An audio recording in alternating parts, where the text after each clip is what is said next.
PMITV audiobook. But, if you have such incredible magical power, don't you think you don't need spells or anything like that? That's not the case. Huh. Didn't you cure Rico's 3-day fever? Indeed, that was true, but it was precisely because of that the problem became apparent. That's true, but curing diseases is still difficult. Lowering his tone, he answered, and Gustav frowned in surprise. Then, tapping his fingers on the table, he tilted his head. What's the difference between healing injuries and curing diseases? Well, there should be various differences. To heal injuries, the main method is to create artificial skin to promote regeneration, but there are also other things like manipulating blood flow and cleaning the wound. The methods for curing diseases are different. Well, no, when I created something to fight the pathogens, it used a lot more magical power. For injuries, even a severe one like a through-and-through leg wound could be treated. It uses a lot of magical power, but not enough to cause unconsciousness. Pathogens. What are those? They are small living things that cause diseases. In Rico's and my case, they were in the blood vessels and liver. I see. The concept of microorganisms doesn't exist in this world. Pasteur doesn't exist here. I see. So, you can find them. Yes, using magic. It's a relief that he doesn't deny their existence.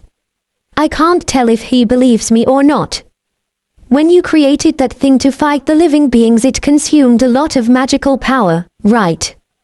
The expressionless Gustav is truly unreadable. Recently, he has shown some expressions, but without them, it's impossible to read his emotions. So, how do you heal injuries? I don't understand the intent behind the question, but I have to answer. Injuries. I create artificial skin and muscles, and reattach torn cells. Before that, there's cleaning the wound and stopping the bleeding, among other things. Creating skin and muscles. I see. Gustav then pondered. It wasn't the Gustav who had been spouting water, but the original cunning Gustav. He opened his mouth quietly. He was probably not pondering the content but whether to say it or not. I'm a layman when it comes to magic. I might know less than you. I can neither deny nor affirm, so I just nod. Gustav doesn't seem like someone who is unfamiliar with magic, but there are things you can only know by actually using it. Can I share my thoughts on this? Of course. There's no reason not to listen. The wisdom accumulated by an old man is not to be underestimated. First, I still don't understand the difference between healing injuries and curing diseases. Again, he's questioning the basic premise. But I can counter this. I explained that the methods are quite different. Even after that, I still don't see the difference. The things you create are different, but the actions are the same, right? Creating skin and creating a sterilizing filter are the same. There's a difference between seeing and doing. It might look easy, but it's actually different. But his words suggest otherwise. Creating that sterilizing filter was much harder than creating skin, right? Yes, it required a lot of magical power. Why is that? Probably because that sterilizing filter doesn't actually exist. Yes, that's it. The most confusing part is... He raised his head, and Gustav's mouth twisted. It looked like he was smiling. What do you mean? It was hard to create because it doesn't actually exist. So, is the artificial skin you create actually real? Yes, in my knowledge. It's from my previous life, but artificial skin does exist. I don't know the exact composition, so I create it based on a general idea. It doesn't exist in my knowledge. I pride myself on having the fastest years in this slum. If I don't know it, it's doubtful that anyone in this city knows it. But, it's real. I'm not doubting you. It's in your head, and I might just not know it. But the same goes for the thing you created to cure the disease. Artificial skin and a sterilizing filter are the same. Meaning, in my view, both healing injuries and curing diseases are done with things that don't actually exist in reality. I see, I think I understand what he's trying to say. Nodding as if agreeing with something, Gustav then looked straight at me. I have a few more questions. Sure. Can you create a bright, cold fire, a touchable rainbow, or a stone that can give birth to children? I've heard all of these from Frau. They are the magic used by the witch in the hero's tale. But I can't do them. No, I can create them partially or artificially, but I might be able to create something that looks like a bright, cold fire. A rainbow is just refracted light, and you can't touch light with your body. None of them can be perfectly recreated. As for a stone that can reproduce, I can't even imagine the principle. Next, can you turn into a fly? Can you increase the number of your hands? Can you become bigger than this hut? Oh no. I might be able to create the appearance, but that's not what he means. To truly recreate them, I would need to actually change my physical form. All of these are things that real mags have done. The stories might have changed a bit as they reached me. These are all from the hero's tales. Hearing this, Gustav's eyes widened in surprise. You've read the hero's tales? Yes, in the old settlement I used to live in. I read them secretly. Well, these are not just stories. There are actual accounts of such things. Mags and sorcerers really use such magic and sorcery. And these things, in reality, yes, they don't exist. At least, I don't know of a cold fire or a touchable rainbow. Gustav took a water bag from a shelf and sipped the water inside. No, that's a product. Magic, isn't it the power to create anything you like from magical power? Yes, at least that's what I believe. Then, he paused for a moment, then said it as if spitting it out. Why can't you create things that don't exist in reality? Well, that's because my words trailed off. Come to think of it, why did I decide that? Creating things that don't exist in reality is difficult. That's why I thought it required a lot of magical power. But, thinking about it, even something like a floating ball of fire or a wind that can easily cut through objects is strange. It's almost impossible. Even the telekinesis I use all the time, and the magical power itself, didn't exist in my common sense. At least, I had never heard of or seen such things before I was born. A floating ball of fire is impossible. A flame that suddenly appears out of nowhere and continues to burn without consuming anything is impossible. This thought came to me, and I tried to create a ball of fire to verify it. The ball of fire appeared but disappeared in an instant. I felt like I used more magical power than usual. Hey. Gustav's hand waved in the corner of my vision, trying to stop me, but I was in the middle of an experiment. I didn't want to be stopped. I tried again. This time, I kept consuming magical power to make the ball of fire last longer. Indeed, the magical power consumption was much higher. My brain felt cold, just like when creating the sterilizing filter. It's dangerous. I immediately stopped. When I cut off the supply of magical power, the fire disappeared as if it had never been there. Don't use fire inside the shop. Sorry. My apology was small and fading. Just one more time, it will be quick. Begging, Gustav smiled faintly and nodded. I had permission. Until now, I could use it normally. I closed my eyes and recalled the first time I used it, the orange ball of fire to protect myself from wild dogs. Yes, I used it to drive away the dogs for a long time. Impossible. It's impossible that I can't use it now. I strongly believed in my heart. The ball of fire is something I should be able to use normally. There's no fuel, no ignition source. But this ball of fire can be used without them. I created the ball of fire again. There it was, the same flame as always. I turned to Gustav. He was smiling, showing his white teeth. I understand. I now understand what Gustav was trying to say. And it's probably correct. The magic I couldn't use was something I had decided I couldn't use. If that's the case, there are several hypotheses that can be made about the use of magic and, by extension, sorcery. In reality, it was just a matter of reciting prayer words to use them. I don't believe the stories written in the Holy Scriptures. However, for example, Yoshino, the healer. As a healer, a follower of the Holy Church, she must believe. She must believe that the Holy Scriptures are the truth. To me, fire appearing before my eyes is a reality. Similarly, for them, it is natural that wounds heal and diseases are cured by miracles. After all, that is their reality. It's not like that for me. Since I don't believe in the Holy Scriptures, it's impossible for me to think that reciting words can cause a miracle. I can't believe it. That's why I couldn't use it. I see, that's why the Holy Scriptures were necessary. For the training of healers. Yes. For them, the Holy Scriptures are a tool to believe in those miracles.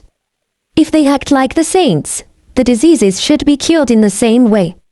Of course, I doubt they have that awareness. Probably not. That's what religion is like. Gustav lowered his head and began to laugh quietly, with a pleasant chuckle. Because they believe, they can use magic, huh? He raised his face and showed a smile. So, can you use magic now? No, it seems impossible. When I said this firmly, Gustav laughed out loud. Ha ha ha ha. I see, I see. You can't use it, huh? What are you going to do? Give up? He asked me, seemingly enjoying it. Does he already know my answer? No, I will give up on magic, but I won't give up on curing diseases. There was a healer at the clinic who was a midge. Ember, right. He's supposed to be excellent. Indeed, he seems to have information on the healers. Naturally, he even knows Teret's working hours. I nodded and continued. He used magic to heal. Based on magic, but using magic for healing. Can you do healing with magic? Of course. There's nothing my magic can't do. I said this proudly, and Gustav laughed maliciously. Isn't it that your magic can't cure that disease? Yes, it is, for now. In my reality, diseases don't heal that easily, like using magic. But, I can change that from now on. Do you have a plan? Yes. Well, I'll need your help, Gustav. In short, I need to change my worldview. Fire and wind can be easily created because I know how to do it. There was no such thing as preventing malaria with fish in my world. But now there is. Similarly, I need to increase what I know and can do. Near here. No, it doesn't have to be nearby. Please tell me as much as possible about animals, plants, and minerals with medicinal properties. Ha ha. So you're going to get into herbalism now. After laughing it off, he returned to his usual merchant face. How much can you pay? Surely there's a benefit for you, Gustav. I can make this guess. He probably isn't seriously pressing the issue. As proof, his expression relaxed. You seem to understand. Yes. No matter what, this store will buy what I bring in. They say, take a loss to make a profit. Take a loss to make a profit, huh? It sounds obvious for a merchant, but not many can actually do it. But, you can, Gustav. Of course. Who do you think I am? His tone was dissatisfied, but he didn't seem to be in a bad mood. Anyway, whatever it is, it will be after our hiding is over. Until then, just rest. I think I won't be found if I stay invisible. If the products I handle suddenly change, there's a possibility of being traced. Are you being pursued that seriously? Just for the sake of reputation, are they really putting so much effort into getting rid of me? I can't quite understand it. The ones hired this time are that kind. Different from Rishid. Should I be on guard too? No. He showed a smile, revealing his back teeth, looking cheerful. It was not a friendly smile, but an aggressive one. Just stay put. I'll take care of it in a day or two. Are you going to hire someone, Gustav? If so, I can. Don't worry. It's a preemptive investment. Besides, it serves as a deterrent to them. If you say so, I'll leave it to you. If Gustav says so, he will probably hire someone with the appropriate skills, not someone like Nevsky, but perhaps an explorer or even an assassin. Who are you going to hire? I became a little curious. Don't worry. You will meet them someday. Is that so? I doubt he would tell me even if I pressed him. When I returned to the cabin, I sat in a chair and thought about the future. If I think about it, what I need to do is the same as before. Before, I wanted to deal with profitable items. This time, it's just a shift to items related to medicine and diseases. However, the purpose of this proposal is not just what I told Gustav. It also serves as training to become an explorer. I am used to living outdoors. However, I know almost nothing about the methods of collecting and handling materials. I prefer to train alone rather than learning from peers after becoming an explorer. Besides, even if I change my mind and don't become an explorer, this experience won't be wasted. You have to experience things early on. For now, I'll take a few days off. I ended up with free time, but that's fine. For dinner, maybe I'll catch a ratbird. The day after next. From tomorrow, you can return to the slums as usual. Early in the morning, Nevsky suddenly visited and said that and disappeared again. I was still half asleep and just replied, "Huh." Then, I returned to the slums in this city. It was a bit disappointing that my life in the cabin, which I had just gotten used to, was over, but there was no help for it. When I entered the abandoned building I used before, it was just as I left it. First, I'll clean up. High-pressure water jets are so convenient. Unfortunately, we don't have the necessary medicine right now. When I immediately asked Gustav about the materials to collect, he replied like that. Well, it depends on the season, I guess. Just as I was about to say, then, let's start with what I can get now. Gustav spoke up. But, there are some things we keep in stock. How about you go and get those? Where should I go, and what should I get? Well, which one should I choose? After pondering, Gustav pointed to one material. I agreed and quickly went to get it. This was the beginning of my exploration training. Sighed, Leighton Dodge want. Calling me is quite unusual, isn't it? On that day, the young explorer who was called to the stone shack complained to Gustav. There are circumstances on my side too. So. Yeah, I think I understand the situation. So, what do you want to do about those guys who are after that boy? The young man, with an unyielding smirk, interrupted Gustav's words. Since this was a common occurrence, Gustav continued speaking without pause. Just take care of them. And can you deliver some of them to Ba? Sure. I'll do that much for free. Gustav silently stacked gold coins on the counter. Seeing this, the young man, Leighton, raised an eyebrow.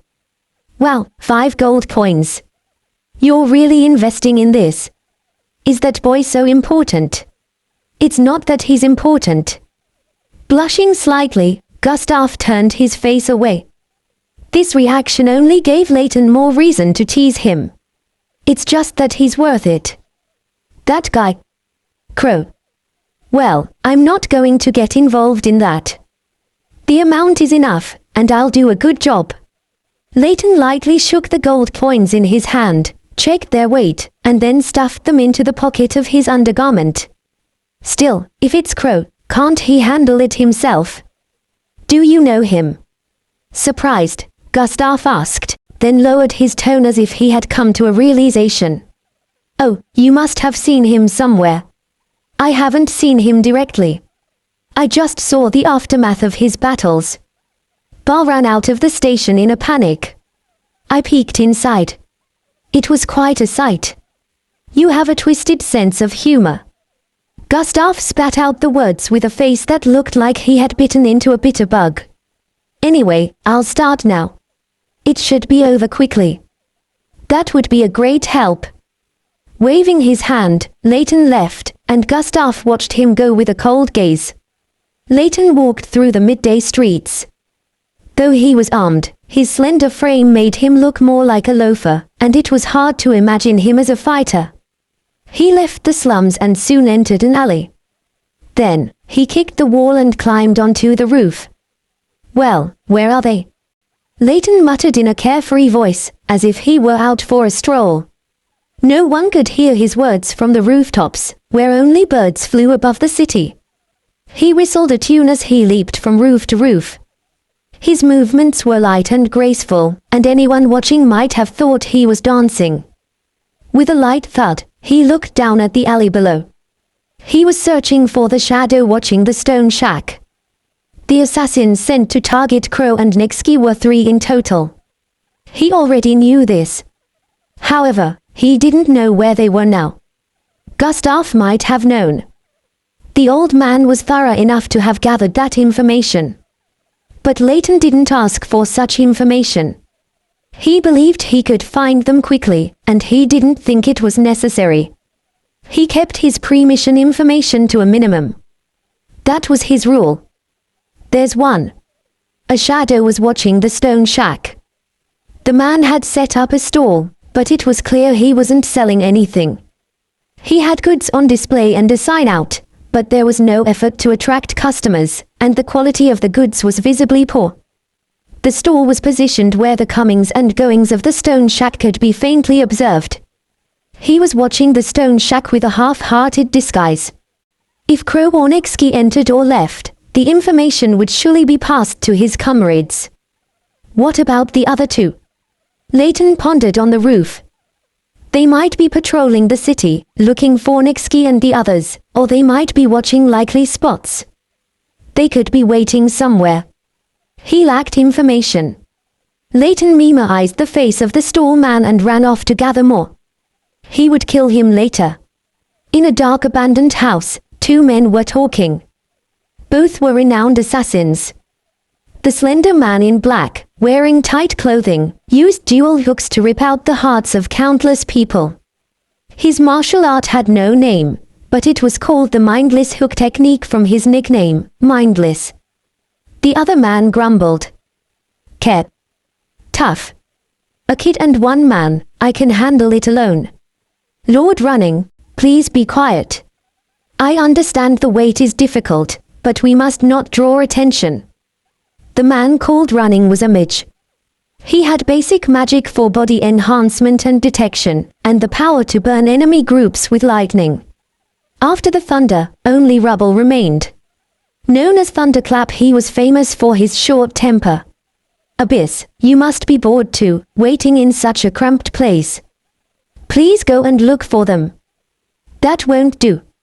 From what I've heard, both are skilled. We must ensure we take them down together. Chastised by Abyss, Running kicked the ground in frustration. After days of surveillance, there had been no significant results. The uncertainty was causing cracks in their relationship. Though they were called assassins, both were officially explorers. However, their strength was well known, and they had gradually taken on more jobs targeting humans. The man watching, Fort, was also an explorer. Compared to the 2, he was chosen for his scouting skills rather than his strength. He could fight decently, but he was not as strong as the 2. However, in non-combat situations, the 2 were outmatched by Fort. Ah, they're here. Fort's regular report arrived. Running opened the letter tied to the pigeon and scowled. What is it? Nothing again. He crumpled the letter and threw it to Abyss. Abyss opened it, said nothing, and burned it with a candle. Ah. How much longer will this take? We have no choice but to wait. Fort will eventually catch their tail. I hope so. Abyss agreed. A few hours later, the regular report arrived again. It was an invitation to the afterlife for them. Here. It's probably just. Running opened the pigeon's letter as usual and stopped. Abyss. They're here. Is that so? Abyss, who only replied with a single word, was actually pleased. This meant the joint mission with the constantly complaining Running would soon be over. A man who looks like Nexki entered the stone shack. We can't let him escape. Let's go. Cat, I'll burn him to a crisp. The two stepped out of the abandoned house but stopped immediately. In front of them stood a man. Who are you? He. I'm like a stand-in for the man you're looking for. Are you crazy? Get out of the way. Ignoring him, Running tried to pass, but Abyss stopped him. Wait. This man. What? What are you saying, Abyss? We need to hurry. Even if we go, no one will be there. Leighton smiled and looked at the men. The information you just got was a false alarm. Of course. Abyss drew his two hooks. Both hooks were aimed at Leighton. You're the hook user. Abyss, the mindless. A big catch. You. Blood smoke. You know me well. If you know, it would be appreciated if you didn't resist and died. I don't like unnecessary labor. As he spoke, Leighton placed his hand on the hilt of his sword. If you're the enemy, then I have no problem burning you. Cutting off the conversation, Running jumped back and began to chant. Rip the clouds, lightning that runs, come to my hand, burn my enemy, flame lightning. Pathetic, not knowing the difference in power. Leighton jumped to the side. The lightning passed by him and exploded far behind. Abyss's hooks attacked Leighton as he landed. A horizontal slash to knock away the weapon, followed by a thrust to pierce the heart. That was the usual pattern. Simple. However, the first hook was deflected. It was cut in half mid-swing, and the tip fell to the ground. What? Abyss gasped. The weapon was infused with ki. It was naturally reinforced and could pierce rock. Yet, it was easily cut. Looking at Leighton, there was no trace of ki. In a natural state, Leighton had destroyed the ki-infused hook. What are you doing? Running shouted from behind. He had forgotten that his magic had been avoided and was now blaming Abyss. However, this was not the time to be concerned with such things. How? Abyss knew Leighton's name and his nickname, Blood Smoke. But he didn't know how Leighton fought. Neither did Running. And from Running's perspective, there was no trace of ki. Abyss's hook technique had been blocked by a slender young man. Anger naturally turned towards Abyss. This is so troublesome. Abyss, get out of the way.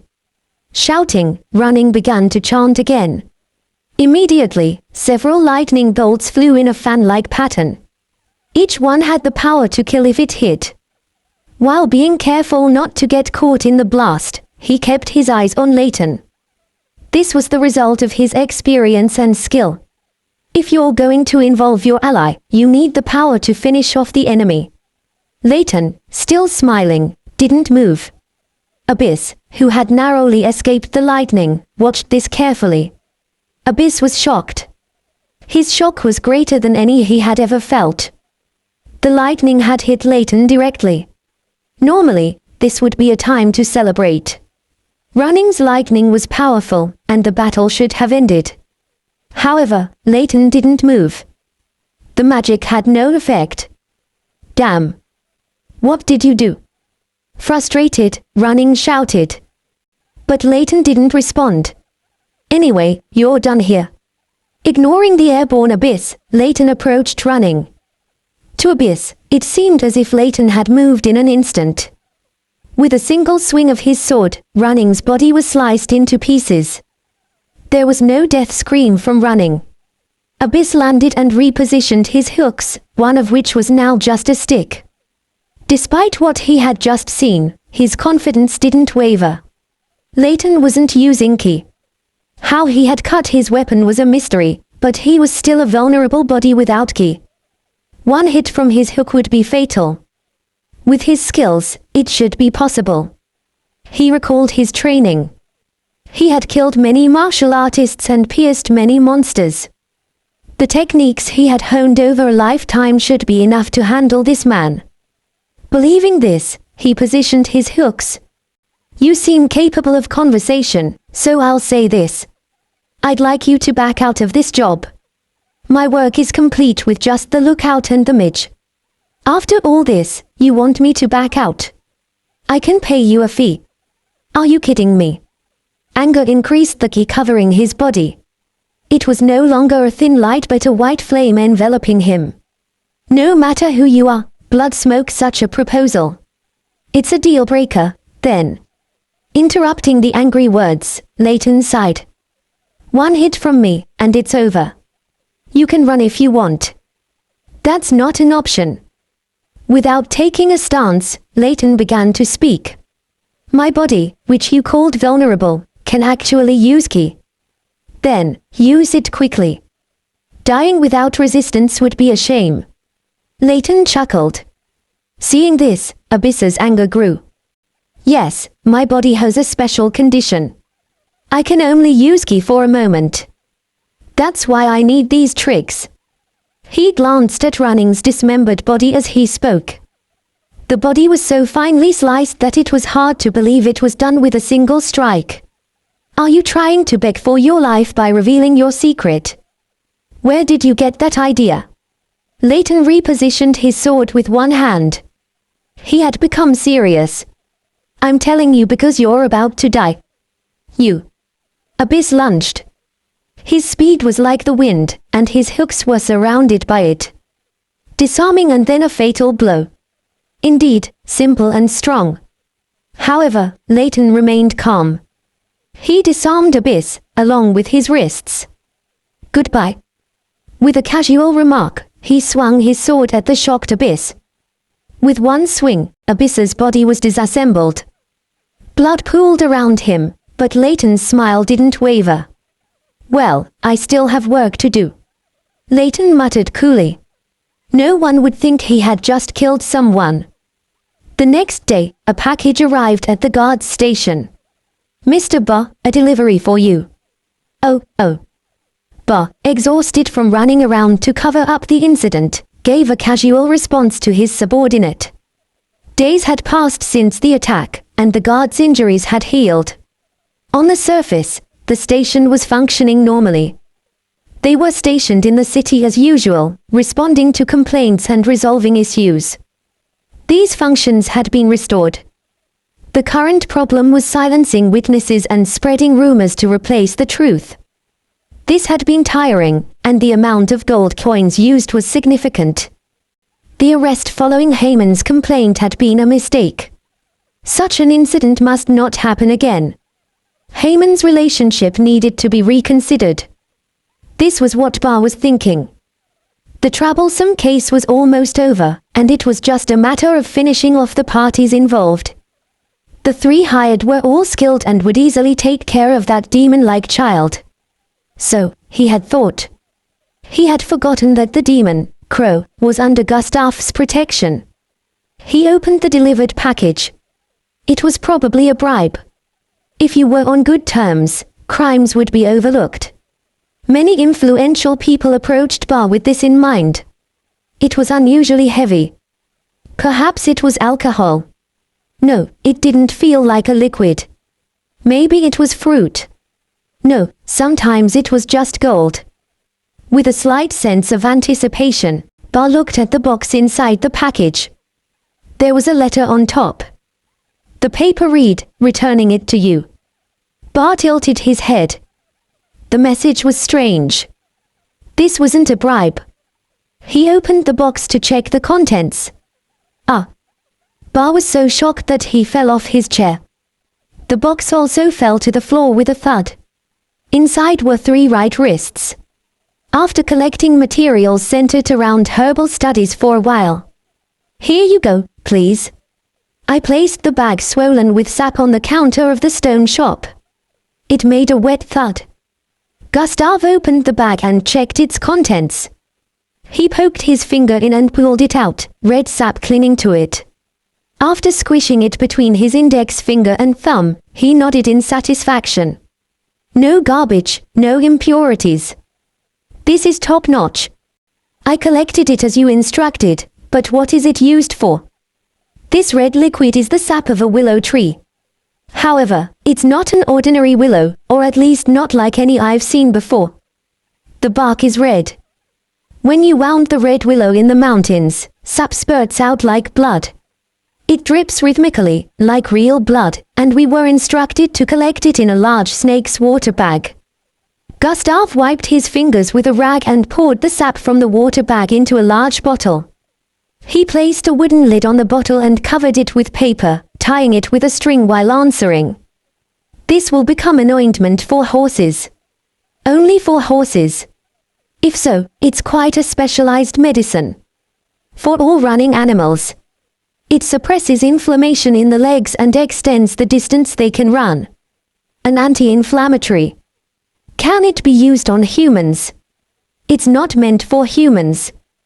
Besides, I've never heard of it being used that way. It might be useful, though. That's pretty vague. Here's your reward. With those words, a silver coin split in half was placed on the counter. That's a fair amount, but is this all I get? It's a medicine used in large quantities at once. Even this is a bit on the low side. How do you usually secure it? The bag we used is from a large snake I hunted before.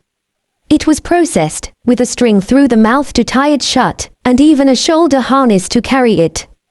Even with the bag, which is about the size of my torso, filled with sap, it's still not enough. If it's used in such large quantities, there must be a way to secure it. It's used in large quantities, but not often. Collecting it bit by bit is enough. Gustav smiled and sealed the bottle. He then pushed it to the wall and sat back at the counter. By the way, I began. How are Hilo and the others doing? I haven't seen them recently, but how are they doing? Of course they're doing well. Well, with your management, I'm sure they are. He gave a puzzled look, but that's true. I don't think this old man would mismanage his people. As long as they don't slack off, they'll be fine. By the way, what do they do? I realized I had never asked. I see them in town sometimes, but I only ever see Hilo running around. It seems busy, and it's hard to approach them. Courier work in the city. Courier, like delivering packages and letters. I pictured a man in a loincloth running with a letter tied to a stick. Hilo's attire wasn't like that, and there's no loincloth culture in this town, so that's not possible. Yes.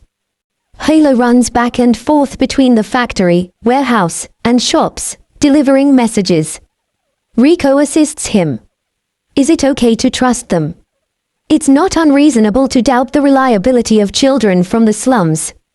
If Hilo and the others deliver messages, they could be accused of tampering with the content, making it hard to function as couriers. There were issues at first. But it's been months.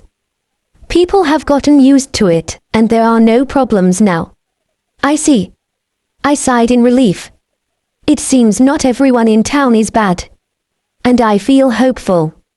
If Hilo and the others can find jobs, I can too. I hope so. See you tomorrow. Sure. The town is getting more crowded, so be careful. More crowded? Why?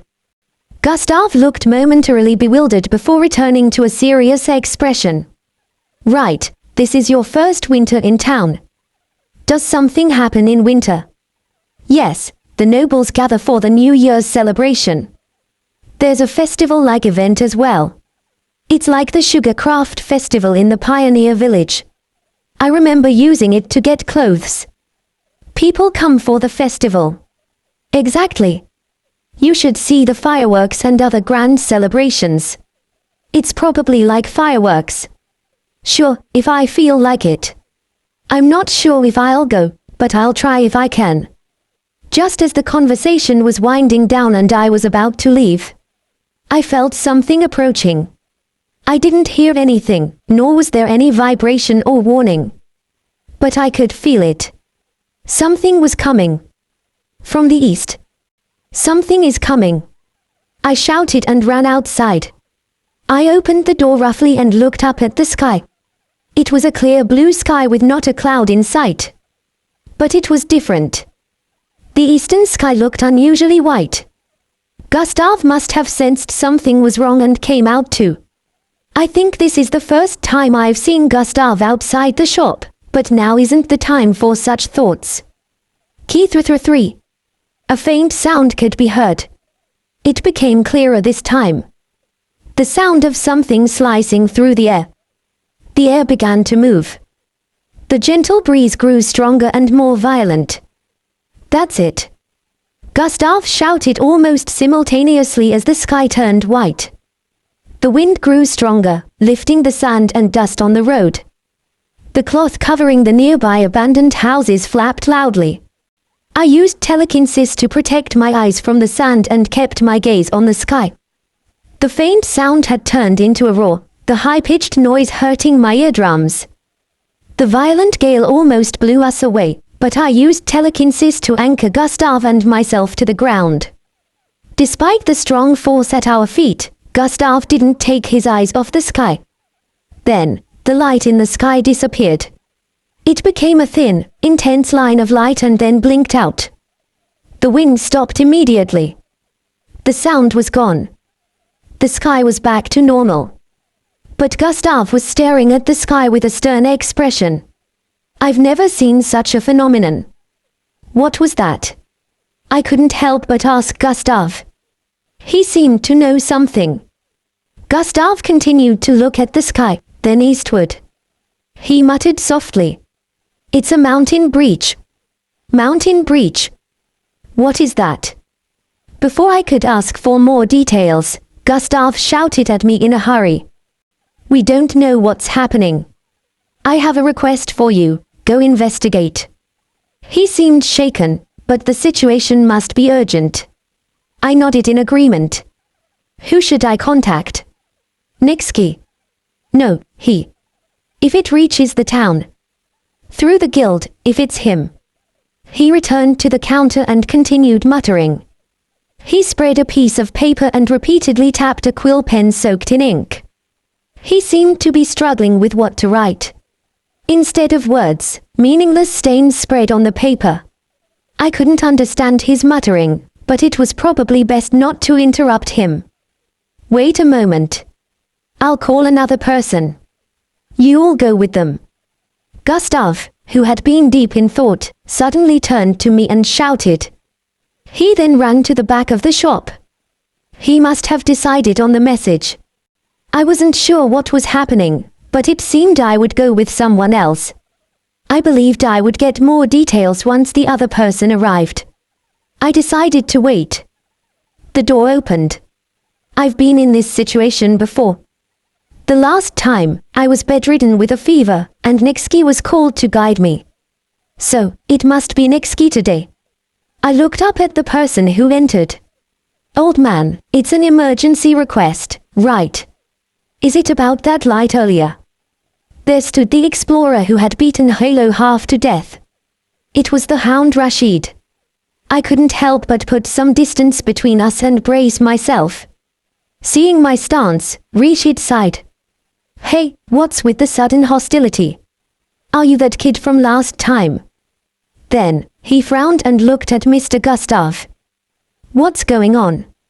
Old man, are you trying to ambush us? It's not like that. Raven, calm down. I'm the one who called you this time.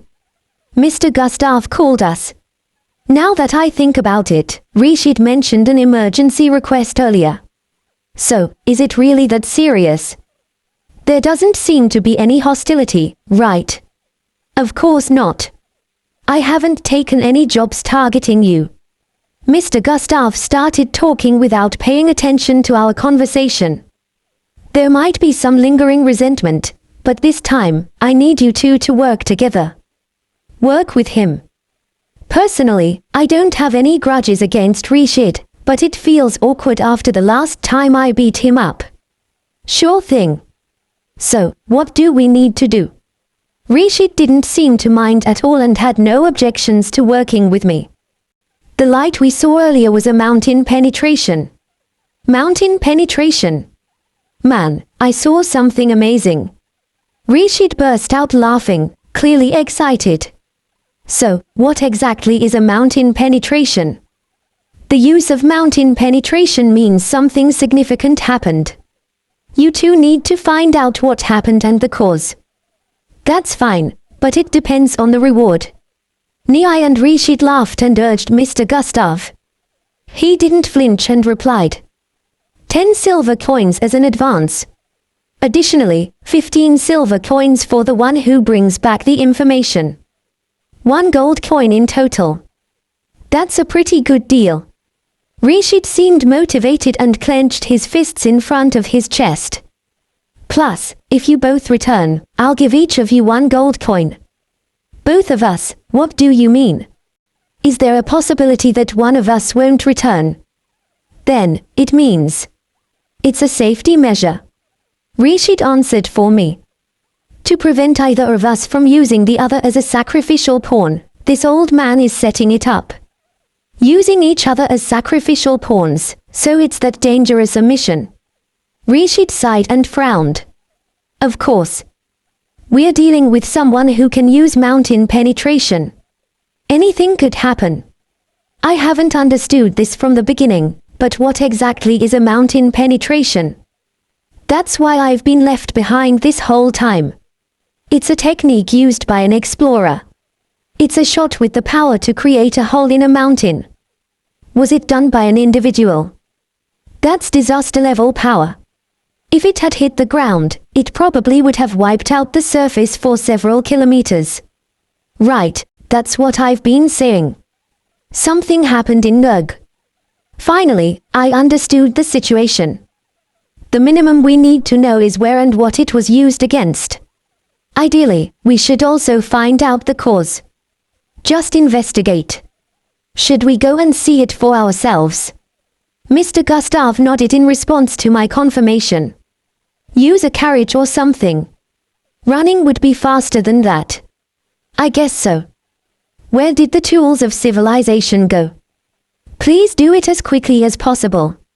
Understood. We'll go, see, and come back. That's all. All right, let's go. Let's go.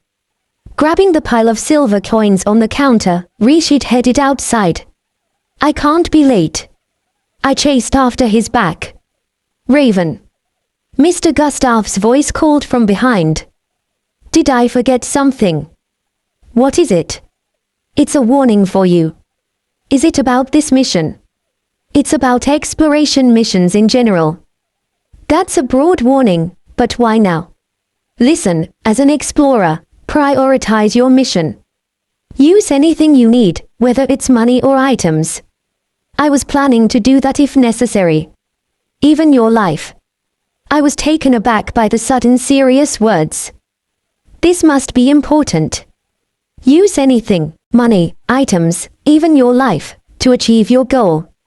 If you can't do that, you can't call yourself a proper explorer. That's a harsh statement. He's never said anything like this during my usual material collection or monster hunting missions. What's changed? Also, don't die. Does that mean don't use your life? It seems different from what he said earlier. No, I believe you can do it without risking your life. You're overestimating me. I can't do that much. I fell silent and looked down. He couldn't see my face. That's all the advice I have. Sorry. What's going on? You seem different. Even when I smiled, Mr. Gustav didn't move. Hey, Raven. Hurry up. We need to go together. Rishit's angry voice echoed from outside. Not good, I've kept him waiting for quite a while.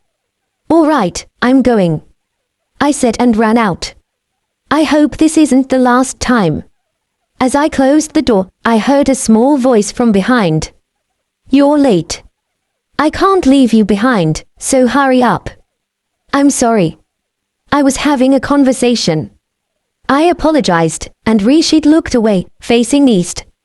Let's go. I'll run, can you keep up? Yes, please go easy on me. Should I run or fly? I hesitated for a moment but decided to match his pace. I'll run for now. We dashed through the trees, sometimes using them as stepping stones. Did you hear any new information? No, nothing. Just mental preparation. We conversed while running, almost shouting. Rishit, with his red cape flowing behind him, was leaping. He's fast. I thought the same during the chase in the city last time. It's hard to compare, but on flat ground, he's probably faster than me. I might be able to catch up if I use magic, but not with just ki. However, I'm more familiar with the forest, so I can keep up using the trees. This is also training. I thought and ran alongside him using only ki. So, when was the mountain penetration used? When was it used against what kind of enemy? It's hard to have a conversation while shouting. I want to use magic to project my voice, but I don't want to accidentally hurt him. You didn't know. About 15 years ago, a huge monster appeared from Nurg. As he said this, Rishit seemed to have an idea and used a tree to jump into the air. I was quite far ahead, but when I looked back, he was surveying the area from above. He then spotted something, focused on a point, and dropped down. He kicked off a tree and accelerated towards me. He probably wanted to talk. I slowed down a bit. Hey, come over here. Why? We're in a hurry to get to the next town, so detours are not good. Just do it. Rishit pointed and shouted. There's a place nearby where mountain penetration was used in the past. That piqued my interest. It's a detour during the mission, but I'll follow the bad wolf. I jumped to a nearby large rock. From there, I could see over the trees, as it was slightly higher than the surrounding forest. I looked in the direction Rishit pointed, but all I saw was forest. There's nothing there. Look closely. The rock mountain in the distance. I squinted and looked at the area. Indeed, something seemed to be sticking out. However, it was too small to see anything. You can use ki. You should be able to enhance your vision, right? Oh, right. I realized I could do that. I rarely enhance my senses, so I didn't think of it. But using magic for a telescopic view might be faster. Try enhancing your vision if you can't see anything. Okay. It's a valuable lesson. I nodded and immediately tried it. It was a strange rock mountain. It seemed to be part of a mountain range, one of several connected horizontally. However, its shape was peculiar. Is that a circle? That's the mark where mountain penetration hit. It pierced through a monster approaching Ireland and hit there. Rishit answered calmly. Can he say that so easily? The rock mountain had a large, circular hole. It looked like a crescent moon because part of it was missing. Through the hole, the sky on the other side was visible. Although I can't be sure, the mountain is probably over 1 kilometer tall. And about a third of it was gouged out, like a mouse had gnawed a hole in it. Amazing, right? If that much is gouged out, even a mountain would collapse. Is there no risk of landslides? That's how hard the rock mountain is. I was speechless. A hole in a rock mountain, so it's called mountain penetration. The power is incredible. It's hard to imagine an individual using such a technique. What kind of person was it? Regarding mountain penetration, I don't know much. But apparently, he was an amazing archer. Even his name. His name isn't well known because mountain penetration became so famous. He must have been an incredible person. Well, that's the end of the detour. If it was used somewhere, the person might be around this time. Rishit stretched and said. I could hear the cracking of his joints. Right. I also refocused my key. I feel like this mission just got more interesting. We started running again. As they advanced through the forest, the monotonous scenery soon came to an end. Though it's off our path, we'll get some information there. Yes. There was a town in sight. The town, which seemed familiar, was bustling inside as they stepped into it. Rishit approached a passerby. Hey, what was that like just now? I don't know. The passerby, surprised by the unfamiliar person, answered briefly and hurried away.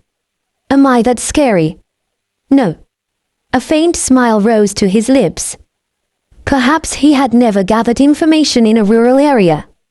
Just that, Rishit's face is unfamiliar. Besides, calling someone hey is too casual. Is that so? Well, whatever. Regaining his composure, Rishit caught another passerby.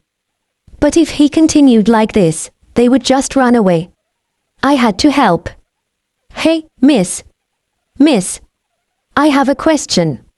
Interrupting Rishit, I spoke to the woman. The middle-aged woman stiffened when she saw Rishit but quickly turned to me with a worried look. Boy, what's the matter? Didn't you see a really bright light just now? Yes, it was a bright light. It seemed to come from the direction of Nurg. Was the person who shot it in this town? After thinking for a moment, the woman replied. I haven't heard of anyone. Then, have you heard about the recent monster sightings? Rishit joined the conversation. No, I haven't heard anything like that. I see. Sorry to bother you. Rishit flicked a copper coin with his finger. The woman, thinking something had flown at her, hastily caught it. What's this? Is it not enough? It's a thank you. Please take it.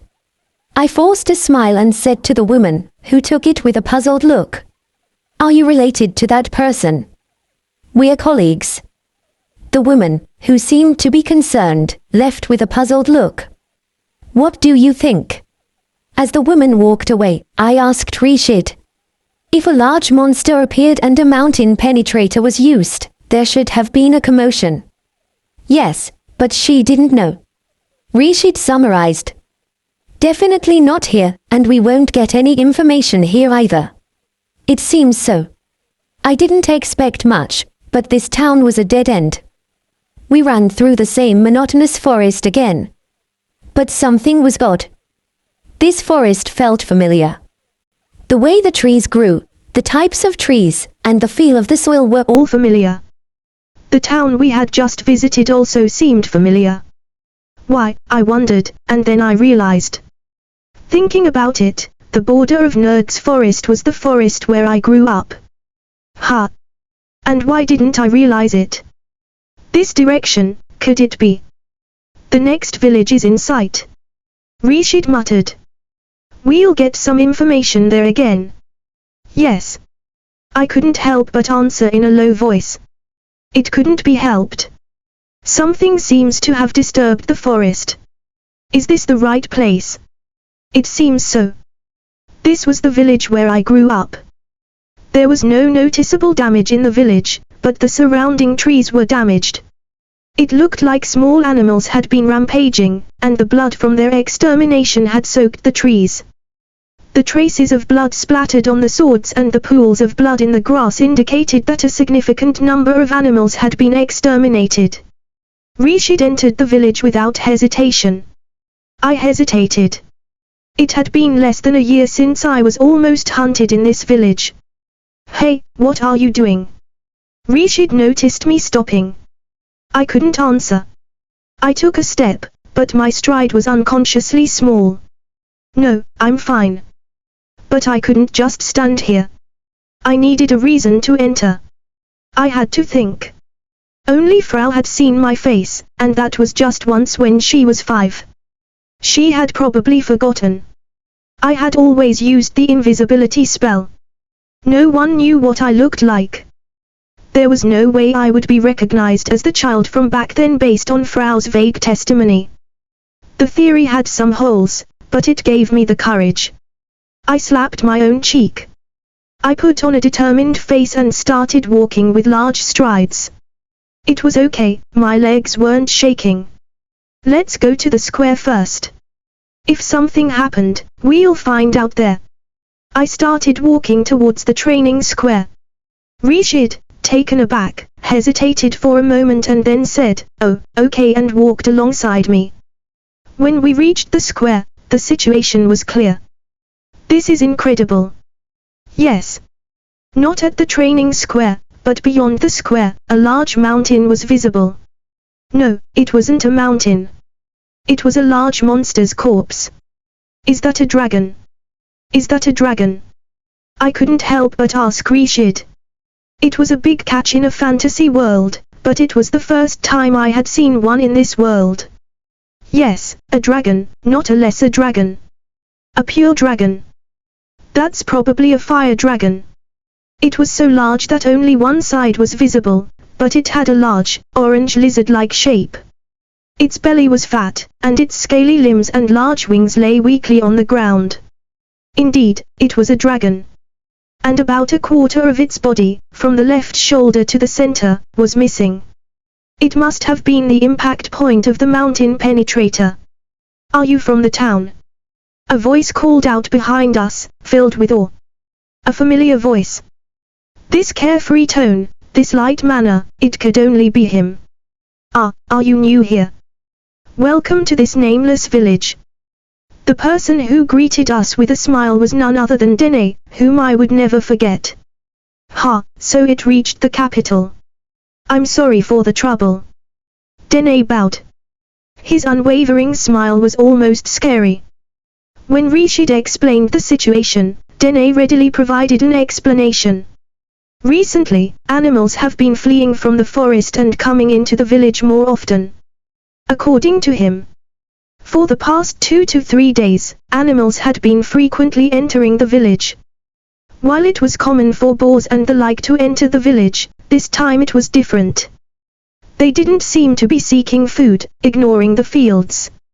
Many of them didn't stop in the village but continued on. This continued until today, when a dragon from Nurg appeared. It seemed to be heading somewhere, knocking down trees and spewing fire as it approached the village. They had no choice but to kill it. When the dragon appeared, the animals seemed to be stimulated and became more active. Boars and mountain dogs had also become aggressive, and they had been exterminating them until just now. Does that mean the animals were fleeing because of the dragon? I asked, trying not to show fear, and Dene answered with interest. Yes, it seems the dragon might have started rampaging 2 to 3 days ago. Did you kill the dragon? I swallowed hard. Rashid also seemed slightly tense. Yes, it took a bit of effort, but it's good that there was no damage. Dene said it casually with a smile. Rashid and I could only manage to nod in response. By the way, Mr. Shim. The villagers are having a feast with the boars and dogs they hunted today. Please join us. I appreciate it, but we're in a hurry. We need to return to Ireland. Rashid declined the invitation. Gustav had told us to return as soon as possible. It was natural. However, Dene seemed to have something else to do and left after a brief greeting. Watching him go, Rashid stretched and Relaxed his shoulders. The one who used the mountain penetrator was a fire dragon. Good, our mission is complete. Let's go back. Rashid said, but there was still something to do. No, there's still more. What? Rashid frowned and asked, seemingly annoyed, but there was still something to investigate. Gustav's instructions were to find out where and who used the mountain penetrator, and if possible, to investigate the cause of the incident. We still don't know why the dragon went on a rampage. Fine, but that's just a if possible. Rishit scratched his head. His hair was well maintained, and no dandruff fell. The cause is if possible. If we don't know, that's fine. We can't say we don't know without investigating. If we said we didn't know, and Gustav asked what we investigated, we would be in trouble. Just say something, damn. Rishit sighed. However, it seemed my persistence paid off. All right, we'll investigate the village and the forest. We'll split up and meet back when the sun is directly overhead. If we have no results, we'll go back. Got it? Yes, that's fine. Maybe Rishit was kind to children when there was no money involved. The results of the inquiries were, as I expected, not good. Dina probably didn't need to lie, and it seemed unlikely that information wouldn't reach Dina on the front lines. Perhaps, we don't know the cause, but the animals went berserk and the dragon appeared was the shared understanding of the villagers. The villagers don't know. If they don't, searching within the village would be futile. If I investigate the forest, might I find something? If the cause of the berserk behavior was something in the forest, there should be traces left behind. But that might be difficult too. The dragon came from the foot of Mount Nug. If so, the cause is probably at the foot of Mount Nug. I don't really want to go that far, and I don't feel like I can go there yet. Would investigating the dragon reveal something? I don't even know what the cause is, but if there's something strange about its body, I might be able to deduce something from that. First, I came to the foot of the dragon. Still, it's a huge dragon. Its massive body towers over me, and from the closed eyelids, I can tell the eyeballs are probably over 2 meters in diameter. The body length must be over 50 meters. Even lying on the ground, its size is impressive. And the skill Dina used to defeat this dragon must be considerable. It seems Dina didn't defeat it in one blow, as there are many wounds. Some still have broken arrows embedded. But each of these, compared to the massive body, is as thin as a hair. It's clear that these wouldn't be fatal. The largest wound is, of course, the mountain-piercing shot. Centered around the left chest, the flesh is torn away. Was it aiming for the heart? But it's not just the heart, a large part of the torso is torn away and blown off. Even if it didn't hit the heart, it would be a fatal wound. While examining the dragon, I found something strange. There is a wound on its white neck. There are other wounds, like the many arrow wounds from Dina. But this is different. This is a cut, made by a blade. It's shallow but sharply and cleanly sliced. Even when I touched it up close, it didn't seem like it was caused by an arrow. Did Shim or someone else fight alongside? Or did Dina use a blade? No, if that were the case, there would be other cuts. Those internal injuries, they were there from the beginning, right? Suddenly, a voice came from behind.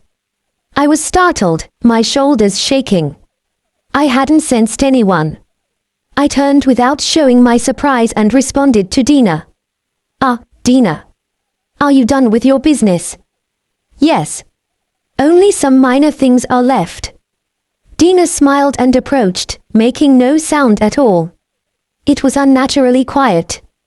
So, what are the internal injuries? Oh, you didn't know. Dina stopped a few steps away from me, scratching his cheek as he explained. Creatures with magic, like dragons, when you use strong fighting spirit to wound them, the healing process slows down. That's called an internal injury. Is this neck wound an old one? Yes. But it wasn't very dirty, so it's probably a wound from the past few days. So it was when it went berserk. When it went berserk, meaning when it was at the foot of Mount Nug. A wound from a fight, using fighting spirit. Right, this might be the cause of the berserk behavior. Dina answered enthusiastically, as if saying bingo. Also, that wound was probably inflicted by a human. So, that means someone intentionally made this dragon go berserk. Dina's expression turned serious. This is bad, the atmosphere is bad. Before I knew it, Dina's left hand was holding a short bow. No anything, fairy. My blood ran cold. I was caught. This is bad. This is a combat stance. I just got here a little while ago. I'm the one who needs to know. I took a few steps back, preparing to escape by deploying my magic. I could disappear at any moment. I want to say that talking will help, but I have a history of running away. Will he believe me? What do you mean by fairy? I'm just a human child. You disappeared from the forest about a year ago. You reappeared right after the dragon went berserk. You must realize how suspicious that is. I can't answer. Any words would sound hollow. Fight. Impossible. I might have considered it before, but now that I know Dina is a legendary explorer, I can't even think about it. Call for help. Against a child like this. If I could use that. No, the villagers would believe Dina over an unknown child. It would only make things worse. Talking won't work, fighting won't work, and escaping is probably impossible. I'm at a dead end. Can I run away, just in case? I'm almost giving up. A hopeless question. There's no way I can win. Sure, I guess. Right. Well, it's probably impossible. Resistance is futile. But I don't want to end without resistance. Dina still hasn't drawn the bow. But the string is still on, and Dina can shoot instantly. But I have time to think. The problem is that fast shooting, strong bow, and the mountain-piercing shot. That's all. That's all it takes to overwhelm me. The futility of resistance made me want to laugh. Still, I'll take them down one by one. If I create a barrier with the wind, I can block the arrows without fighting spirit. I subtly put up a barrier while watching Dina's face. I'm afraid even of his finger movements. But the strong bow and the mountain-piercing shot, there's no way to block them. If I get hit by the mountain-piercing shot, I might be obliterated. I think desperately. I need a way to survive this. Right. I might be obliterated. If I fly to Nug, it has the power to cause another monster to go berserk. I slowly move to the side, away from the dragon, and stop with the forest behind me. Dina murmured, impressive. Smart. They say mags mature early, but you're exceptional.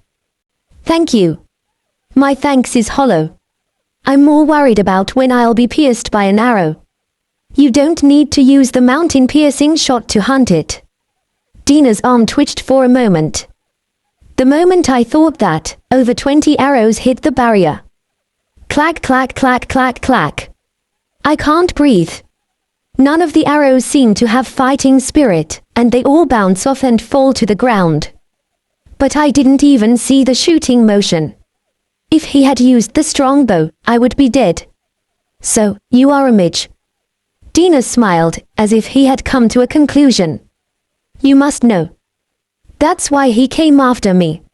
Some time has passed since we faced off. I feel a slight sense of unease about this. I'm still alive. Of course, that's a good thing. But that's what makes me uneasy.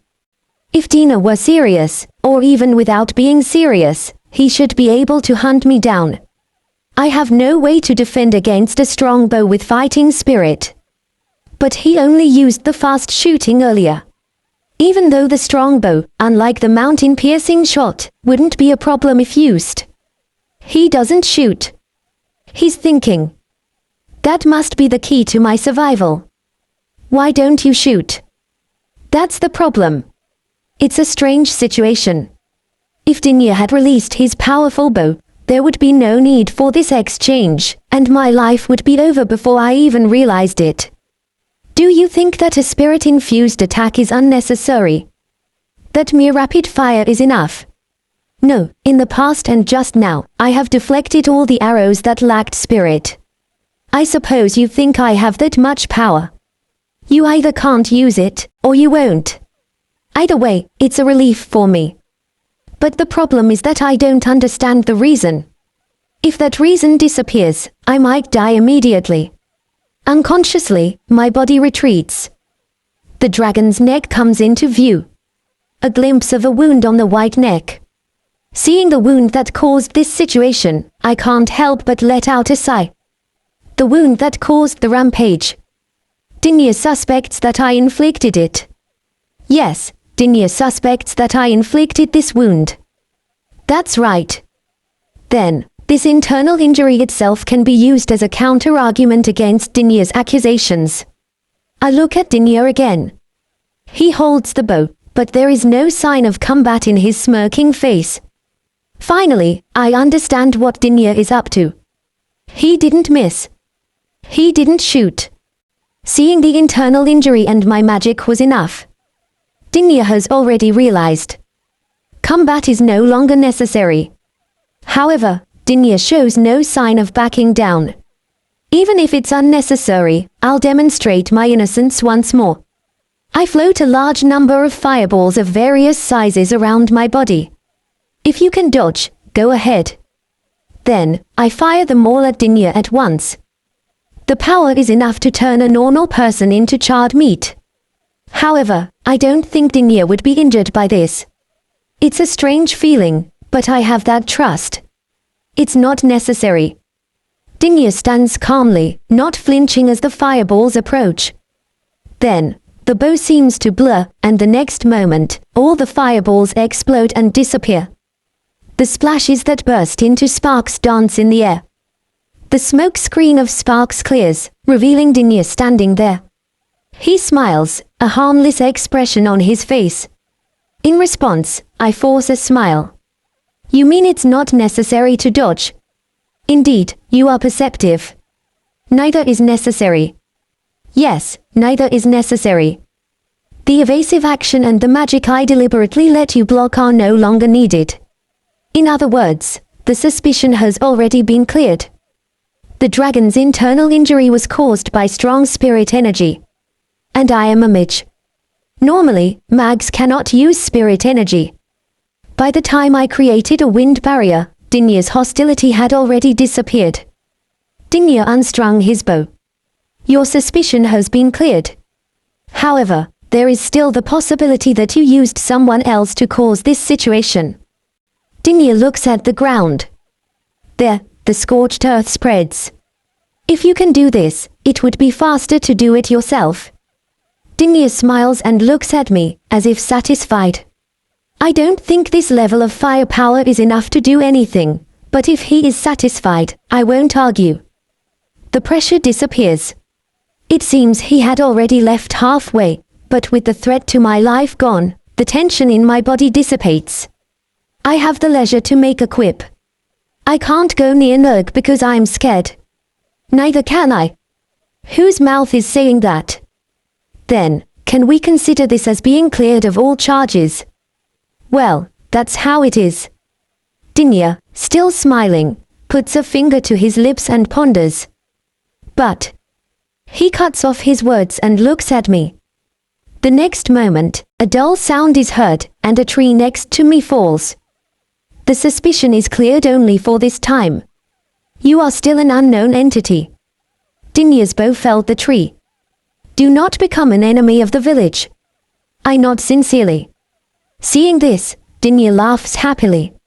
Since you have shown yourself and come to this village, you are now a guest. Please stay as long as you like. With that, he turns and walks into the village. I survived. This time, I was saved by the common knowledge that mags cannot use spirit energy. Looking at the fallen tree next to me, I feel a chill. If I had used spirit energy to escape, I would have been in trouble. In that case, I would probably have been forcibly eliminated. I was saved by the habit of using magic. In any case, I have obtained information. The mountain thoroughfare was used against the fire dragon. And the fire dragon was lured to the village by someone. The destination of the fire dragon is unknown. However, on the straight line connecting Nurg and this village, there is a line. It's hard to say it's unrelated. I'll ask Gustav for more information on this later. First, I need to meet up with Rishit and return. I asked the villagers, but no one knew anything. Rishit was waiting in the square. He must have been tired from walking around, as he was leaning against a tree in the shade. I saw the dragon's corpse, and I have one piece of information. When I told him this, Rishit looked interested and urged me to continue. I also heard from Dinya. After I finished explaining, Rishit scratched his head and closed his eyes, looking annoyed. It was lured intentionally. That's what it seems. Rishit grunts forcefully. Then, after a moment, he jumps up energetically. Even though we don't know the background or the culprit, we have figured out the cause. Yes. Let's go back. No complaints, right? Yes, thank you. With this, our mission is over. We leave the village and start running. Indeed. Now that I've heard and seen it, the forest is definitely noisier than before. There are more animal sounds than usual, and the rustling of birds' wings is more chaotic. Just the appearance of a dragon can change the forest so much. After seeing that giant dragon, saying just the appearance of a dragon seems light-hearted. It's probably because of Dinya. Is that so?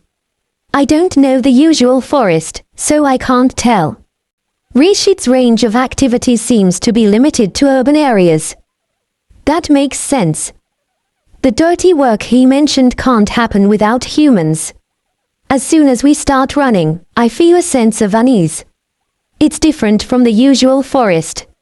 No, I've known it was different from the usual forest since just now. I thought I heard a pained cry from a distance. Rishit, didn't you hear something from over there? What are you talking about?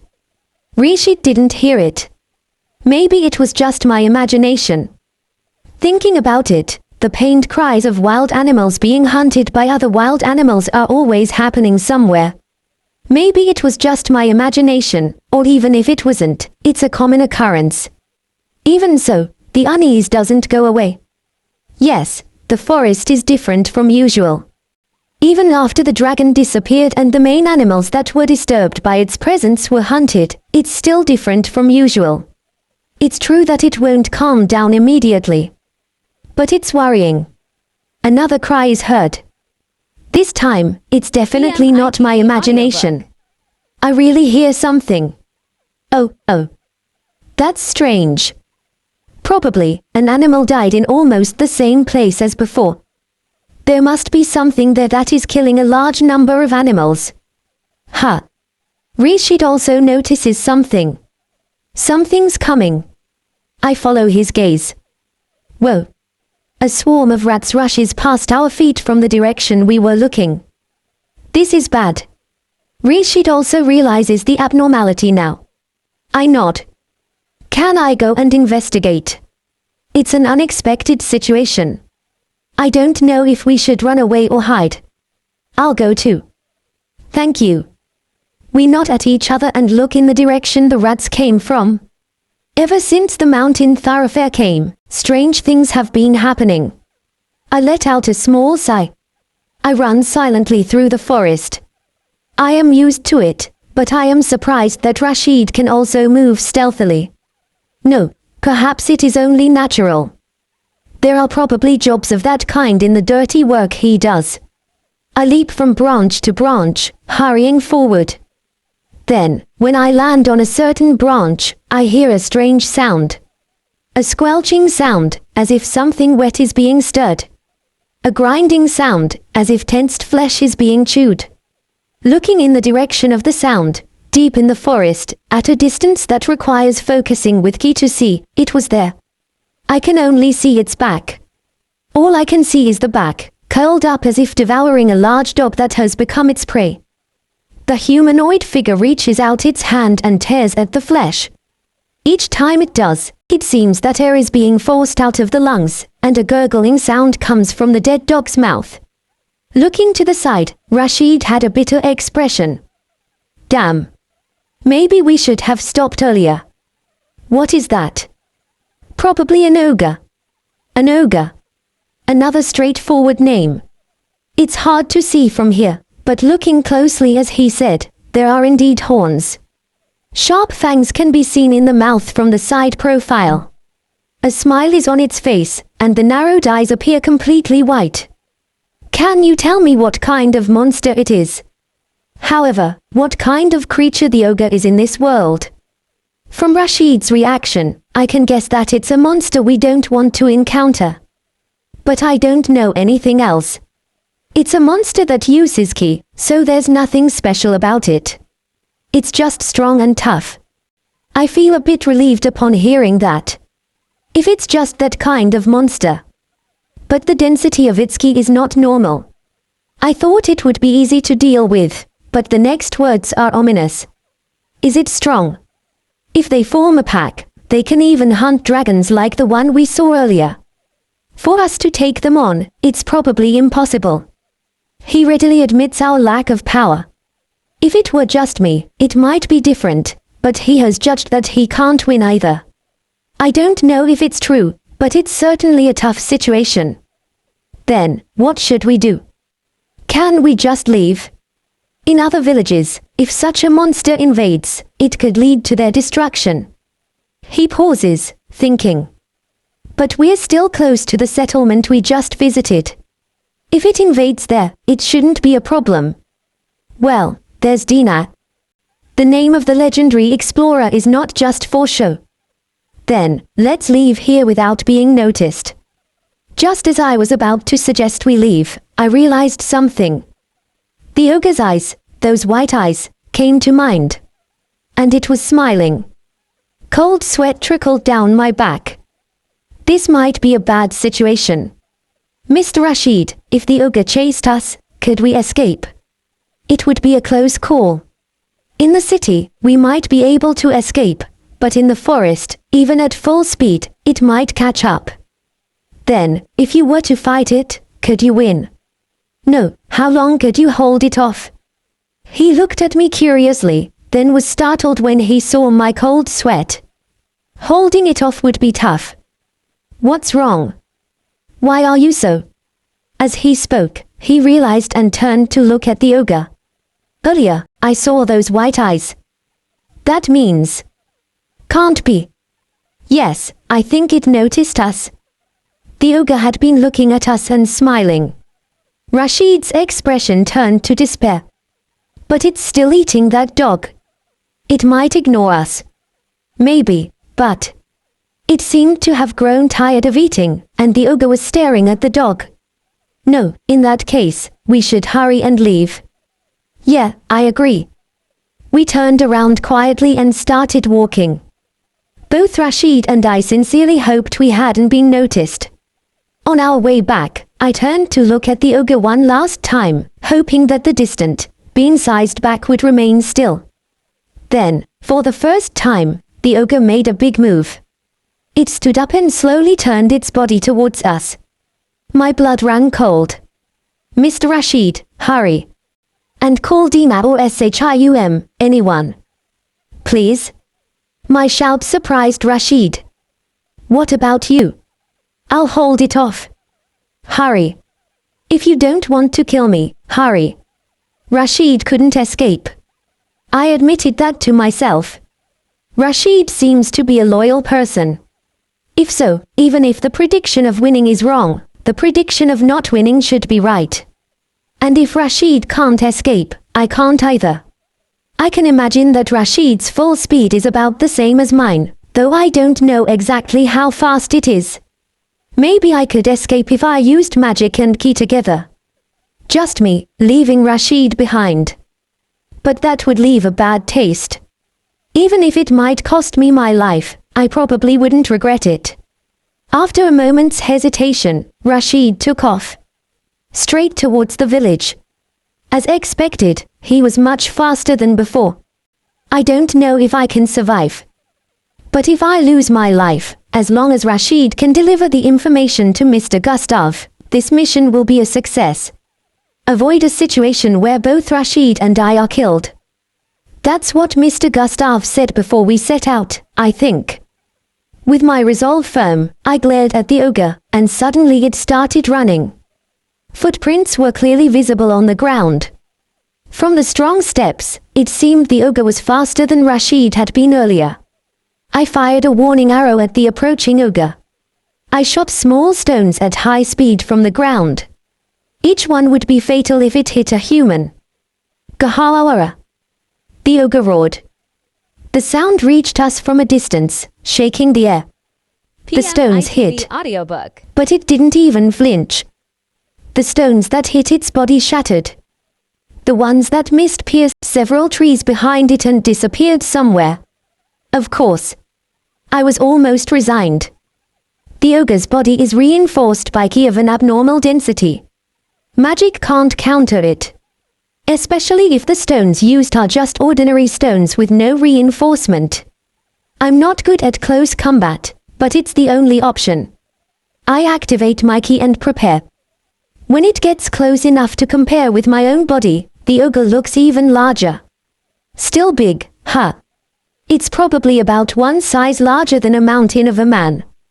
Its skin is earth-colored, and it has 2 large horns. Indeed, it looks like an ogre. The ogre, which is still smiling, approaches me without even panting. Today is a bad day. Today is a day of facing troublesome opponents, like Dina and the ogre. The ogre stops a short distance from me. Then, it swings its massive arm. A loud sound echoes. The tree trunk it struck breaks and flies towards me. Whoa! I grab it and jump into the air. I dodge it gracefully, but how does it look from the side? The ogre jumps at me. And its large hand stretches out, aiming for my head. I duck to avoid it and punch its extended arm with all my strength. A dull sound is heard. The ogre's muscle dents, and the mark of my fist remains. But the ogre shows no reaction. I intended to break a bone, but it's not that easy. On the contrary, my fist hurts. My bones seem to be intact, but the impact of hitting something hard makes my knuckles throb. That hurts, already. As I mutter, the ogre lands another blow on my body. The bone in my arm, caught between my torso and the ogre's fist, hurts. It probably has a crack. I quickly use a pain relief spell to numb the pain. The ogre probably thinks I'm weak, so it doesn't follow up. I was clenching my teeth unconsciously. I'm angry. I want to get back at it somehow. No, I want to hunt it down. I sent Rashid to call Dina and the others. We are still close to the village. Reinforcements should arrive in 10 minutes. I don't know if I can survive until then. But I don't like its smug face. I'll hunt it down before Dina and the others arrive. I have no plan, but I've decided to do it. Still, there isn't much I can do. A simple spell would dissolve upon touching the skin. I keep my distance and try firing several fireballs. As the demon slowly turns to face me, I aim for its face. Gruawara. As expected, the fireballs dissolve before reaching its face. Still, it seems to serve as a blindfold, and I circle around to the back while firing several more. Next, I aim for the neck. The demon's shape is similar to a human's. It wouldn't be strange if it had the same vital points. Using a tree as a foothold, I strike from behind with all my might. Activating my fighting spirit, the pain relief in my right arm wears off, and the pain returns. But I can't afford to worry about that. If I focus on the pain and get killed, it would be all for nothing. The collision between my fist and the demon's neck. As expected, the demon's neck won. I felt my arm creak. The strong impact reaching my shoulder destabilizes my stance. And then, the demon's powerful arm swings. Gawawara. With a roar, a strong impact hits my abdomen. I managed to react, but the arm I used to guard was the same one. The crack widened again. My body flies backward. The scenery flows in slow motion. The air feels thick. My vision is blinding. Before long, my back collides with a tree. For some reason, I didn't feel the impact. My vision darkens for a moment. Then, I regain consciousness. It's bad, I must have lost consciousness. Some of my memory is missing. Looking around, I see that the distance between me and the demon has increased significantly. Several trees lie fallen between us. They must have been the ones I hit when I was launched. Despite breaking through several trees, I don't feel any pain. Thanks to the enhanced fighting spirit, there doesn't seem to be much damage. I can continue the battle. But just as I thought that, something strange happens to me as I stand up. Gob. Something overflows from my mouth.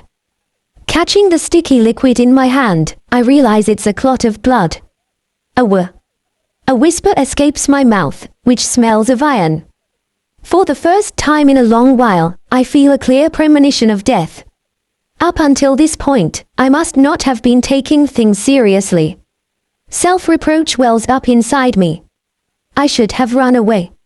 If I had abandoned Rishit and fled alone, I would have surely escaped. I should have acted to ensure my survival. For that, I shouldn't have hesitated to make sacrifices. The approaching demon enters my field of vision.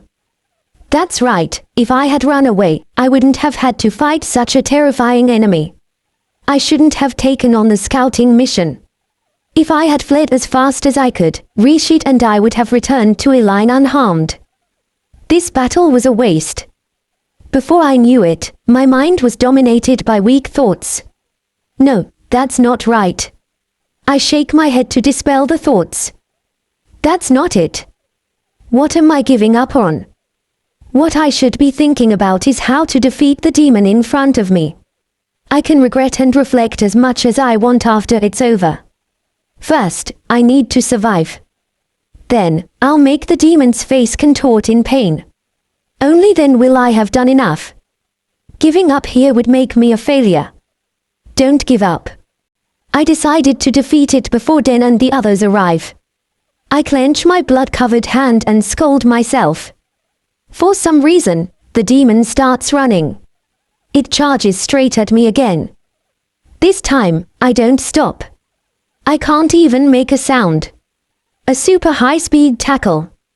I'm launched backward by the impact. I slide on my back through the grass and stop after crashing into a thicket. It hurts. Even if I use a pain relief spell, the effect will wear off immediately when I activate my fighting spirit. It's useless. I don't seem to have the time to heal. The next attack is coming. A precise stomp aimed at where my head was. The foot pierces the ground, creating a small crater. I barely managed to dodge, but if it had hit, I would have died. I hurriedly jump up and take a step back. But I can't escape. The giant body lunges at me, and the punch slams me into the ground. My body bounces like a trampoline. Of course, the ground is hard, and the bounce is due to the elasticity of my body. Naturally, it hurts. But that pain is quickly overshadowed by the next one. My side collides with a tree. No, I'm the one who collides with the tree. Tilde tilde tilde tilde tilde tilde tilde. I vomit. The blood mixed in clearly indicates internal injuries. My whole body aches. I can no longer tell where it hurts, and I might even think that nothing hurts. Yet, I can't muster any strength in my body. My hands, which grip the ground as if clawing it, grasp nothing. I need to retreat. That's all I can think. My weakened limbs are no longer reliable. I'll try to fly away. First, I create a smoke screen. For that, I prepare a large number of fireballs. It's the same trick as before, but it's the only thing I can think of now. I fire all the fireballs at the demon's head. If it blocks my vision, that's fine. If I can somehow wound it, that would be a pleasant surprise. But, of course, no such pleasant surprise occurs. When the demon roars, the fireballs that were rushing toward it explode. It's not like Den, who disperses attacks by scattering them. The fighting spirit spreads like a wave when the demon roars, and the fireballs are extinguished. The dispersion of fighting spirit. I'm impressed by this even now, with my throat burning. Still, it seems my plan to escape by flying has been foiled. I'm really at a loss. I can only manage a bitter smile. The demon, in the shape of death, walks slowly toward me. My body won't move. Thinking about it, the forest where I was attacked by dogs right after birth was also here. Back then, I survived thanks to magic.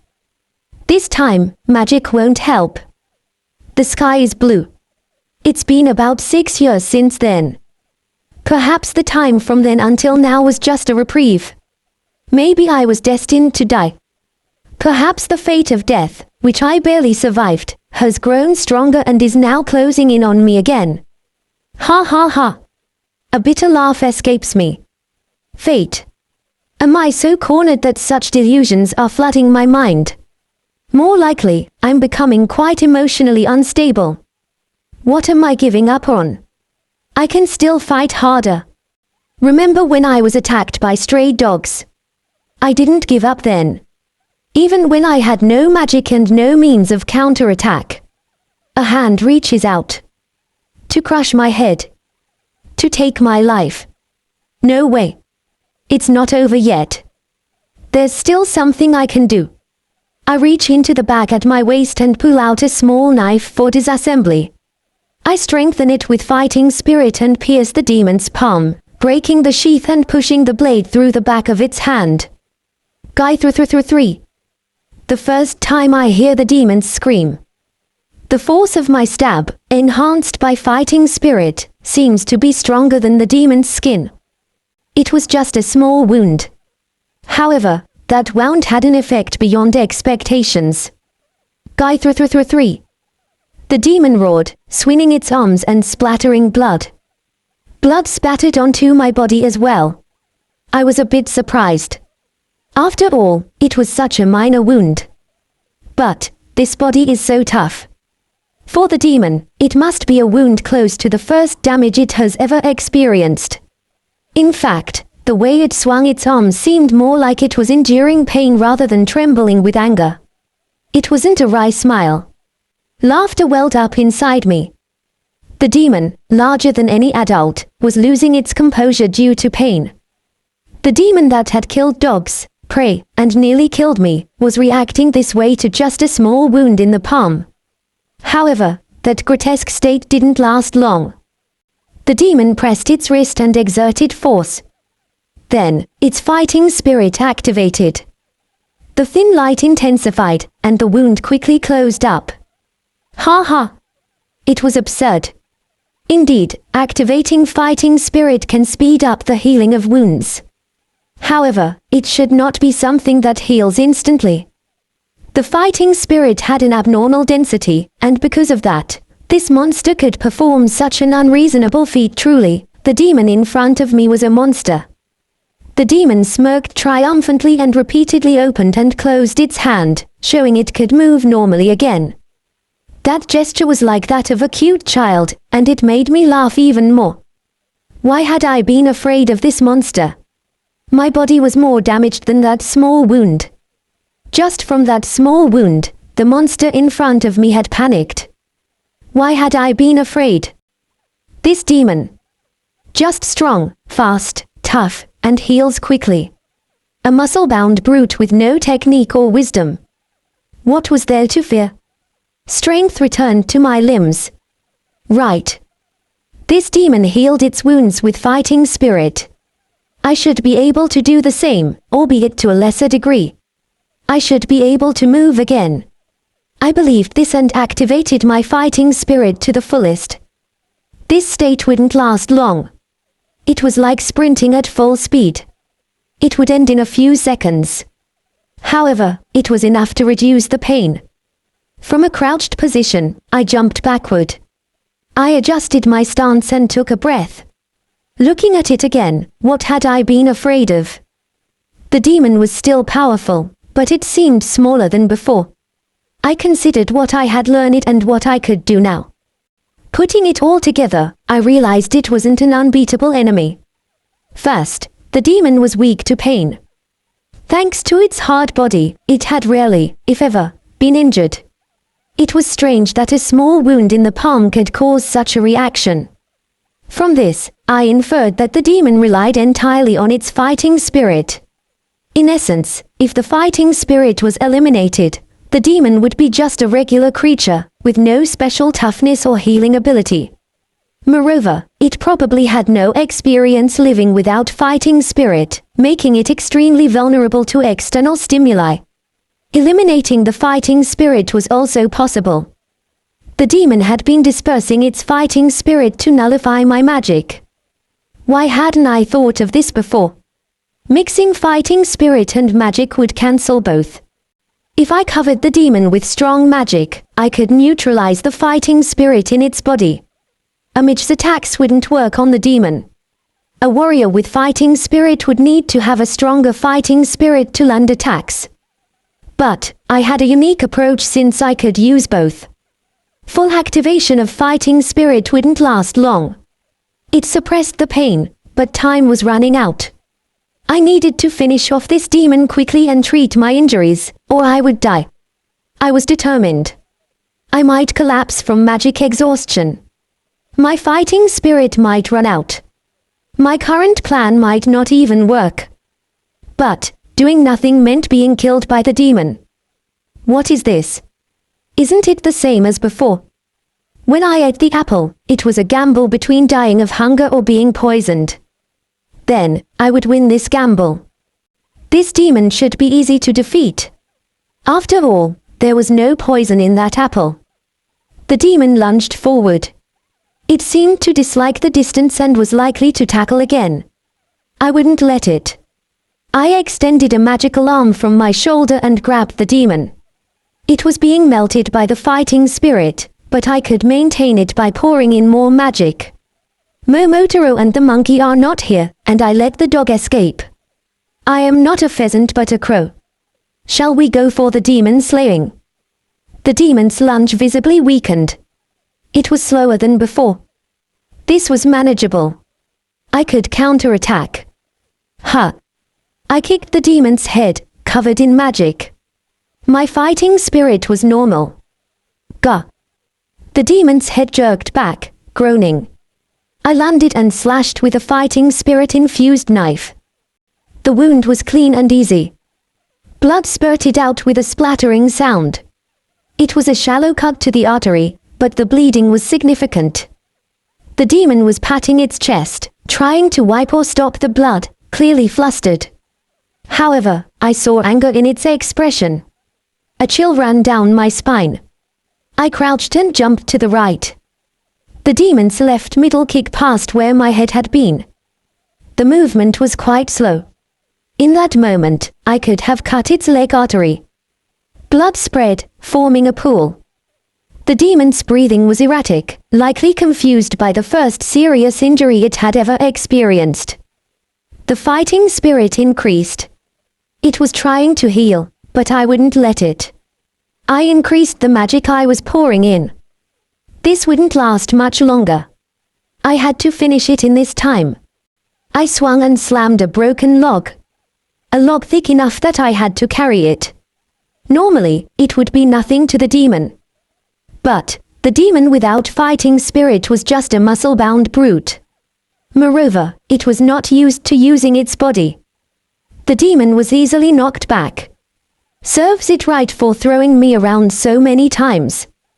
This wouldn't kill the demon. I was in a frenzy. I rushed to the demon, mounted it, and started punching its face. The demon's face distorted with a squish. It was tough. If I pulled back, it would return to normal. However, the demon's face remained distorted in pain. I couldn't maintain full fighting spirit activation. I was out of breath. But I couldn't end it yet. My magic was almost depleted. My vision was turning white at the edges.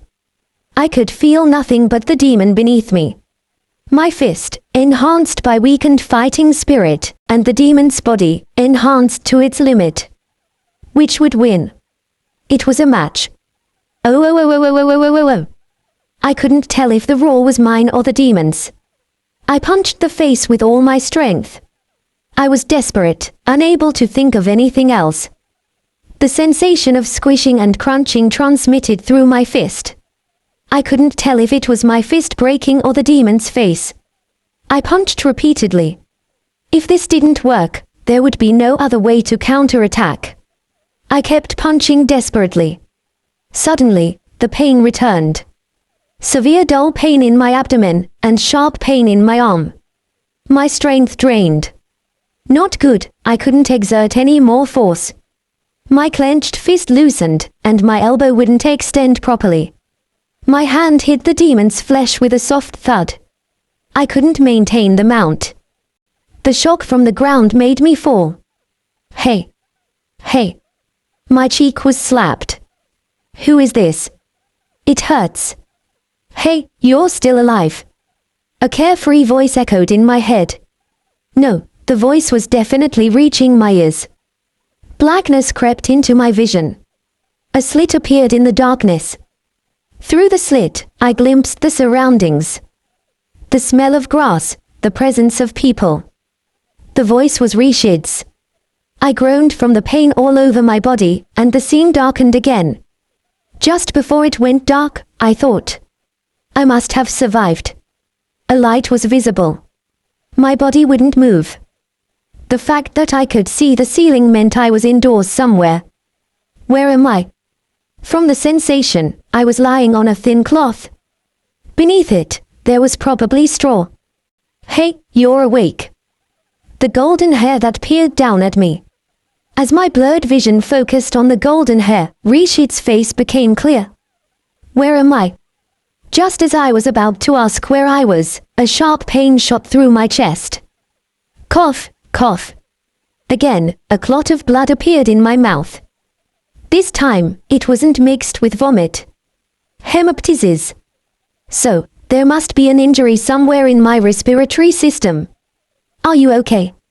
I waved him off with my hand, feeling that I shouldn't make a big deal out of it, and swallowed the blood.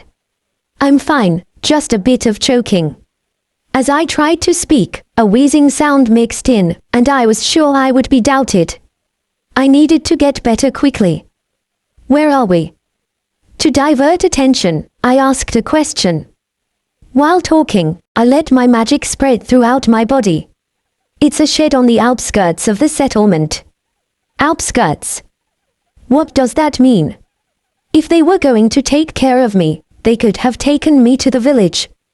And they could have left me where I was. I refused, but Dina carried me here. I see. If Dina carried me, it makes sense. I couldn't be left there in front of Rashid, and I didn't want to cause a commotion by bringing a blood-covered me into the village. That's probably what happened. I rechecked my body. My whole body was in pain, but the internal injuries were particularly severe. Several ribs were broken. Because of this, my right lung was filled with blood. My spleen was almost ruptured, and there was free gas in my abdominal cavity, which means some part of my digestive tract was also damaged. There it was. A hole in my stomach. Still, I seem to have quite serious injuries, yet I'm still alive. Moreover, my injuries were much lighter than they were before I lost consciousness. They were starting to heal, I suppose. And the pain was also less intense compared to the severity of the injuries. It's because I did some massage earlier, you know. Suddenly, that carefree voice echoed in the room. At the entrance, Dina stood, having just entered. Ah, Dina. Thank you for your help. Interrupting my words of gratitude, Dina said with a smile. It's fine. If a terrifying monster like a demon had invaded the village, it would have been a disaster. This was the least I could do. Smiling, Dina placed a bundle of birds, which she had just hunted, on the ground. If it's Dina, you can handle it, right? Yeah, well. Her smile, as always, gave no hint of what she was thinking. Still, thank you for lending us this place. I bowed deeply while sitting. I intended to show proper gratitude. You really don't look your age, Dina muttered, seemingly impressed. I didn't respond to her words. Well, Rishid, shall we go? I slowly stood up and brushed the sand off my undergarments. By the time the conversation was over, the treatment was already complete. No, wait. You're still seriously injured, right? Not really. I demonstrated by hopping around. Seeing this, Rishid's eyes widened. You're crazy. You. It must be thanks to Dina's massage, right? Turning to Dina, she nodded meaningfully. Rishid, judging from my condition, stood at the entrance of the shed. I was about to follow, but Dina stopped me. Ah, wait, just a moment. Crow, was it? I need to talk to you. Rishid, could you go outside for a bit? It was a question, but the pressure was such that there was no room for refusal. Whether Rishid felt the pressure or not, he gave a quick response and obediently closed the door. As he left, he looked at me with a puzzled expression. Is there something else? No, I just wanted to clear up your suspicion. The suspicion must be about the dragon rampage. So, I was still suspected. Wasn't that already cleared? It was, wasn't it? Tilting her head, Dina confirmed. Then why? But you can use fighting spirit, right? I've never seen a mage who can use fighting spirit. Unconsciously, my body tensed. My gaze wavered. Right, Dina saw the battlefield and couldn't have missed it. This is bad. I've lost the evidence to prove my innocence. It's fine. I already said there's no suspicion. Why is that? Well, I forgot. I only showed it to Rishid. As I said this, I pointed outside with my thumb. Is there something outside? The demon's corpse is lying outside. If you look at the wounds, you'll understand. Were they that distinctive? I thought, he's not used to it, is he? The dagger wounds are clearly different from the internal injuries on the dragon's neck. I've never used a dagger as a weapon. It was for dissection, and killing animals could be done with magic or bare hands. I hadn't done any sword training since my time in SHIUM. So, I thought, he's too inexperienced to be the one. You don't have to say it so clearly. It means you have potential. Dina patted my back vigorously. I choked a bit again. Next time, come as a guest. Waving goodbye cheerfully, Dina sent us off. We started running. I'm tired of trouble. By the way, I have something to give you. What is it? Suddenly, as if remembering, Rishid searched through his bag and pulled out a small cloth bag. Here. While running, he skillfully threw it to me. I managed to catch it and peeked inside. There were some fangs, pointed bones, and something wrapped in bamboo leaves. The valuable parts taken from the demon. The rest could be made into a taxidermy, but that would be too much trouble, so I didn't bring it. I see, that's why the corpse I saw earlier had cloth wrapped around various parts. This is fangs and horns. And this, is it internal organs? Eyes. There was no blood, but the fresh meat inside smelled fresh. They're the eyes and gallbladder. They're apparently medicinal, but I don't know much about their uses. I see. I'll sell them to Gustav later and ask about their uses then. By the way, I said I was massaged by Dina earlier, right? Yeah. You were using fighting spirit even while carrying you, but once we got to the shed, you also used acupressor. You really can do anything, can't you, legendary explorer? What is this massage? You're so unbalanced. You can do so much, but you don't know so much. What can I do? I'm still a young street kid. Kids don't say that. Rishit gave me a disapproving look, then moved away to avoid the trees. He soon ran alongside me again. Massage is a treatment using fighting spirit.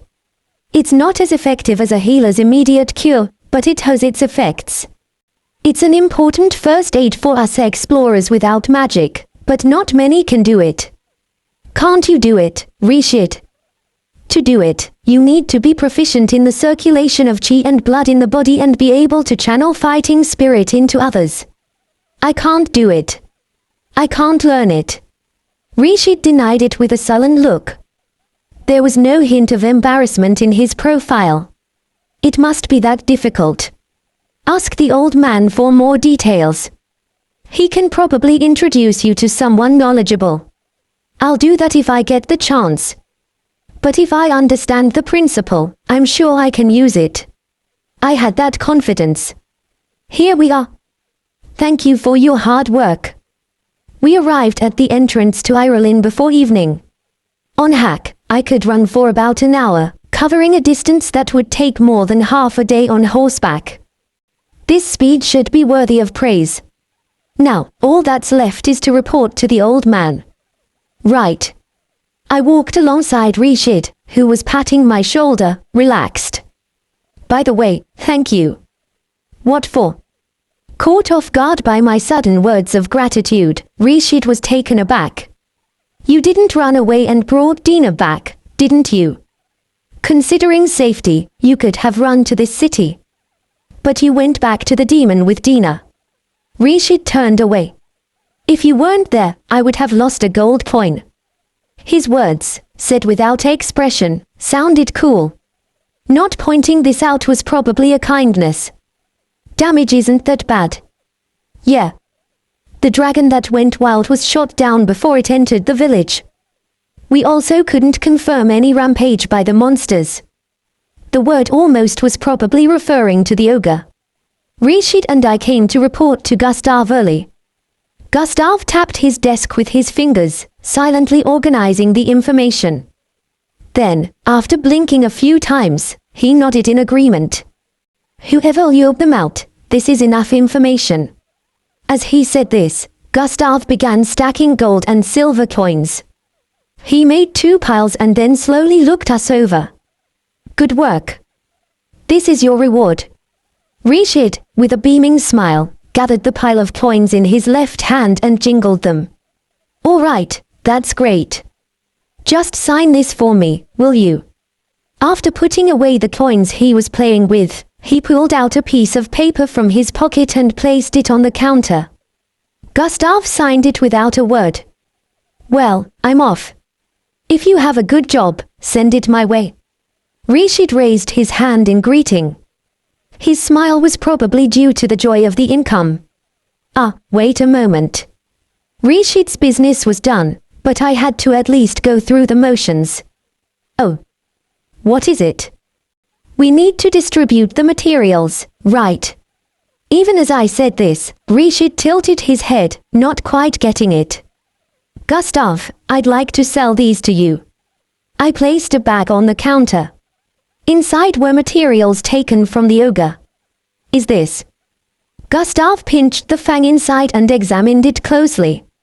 Ogre's fang and horns, and the gallbladder and eyeballs, right. He looked at Rishit for confirmation.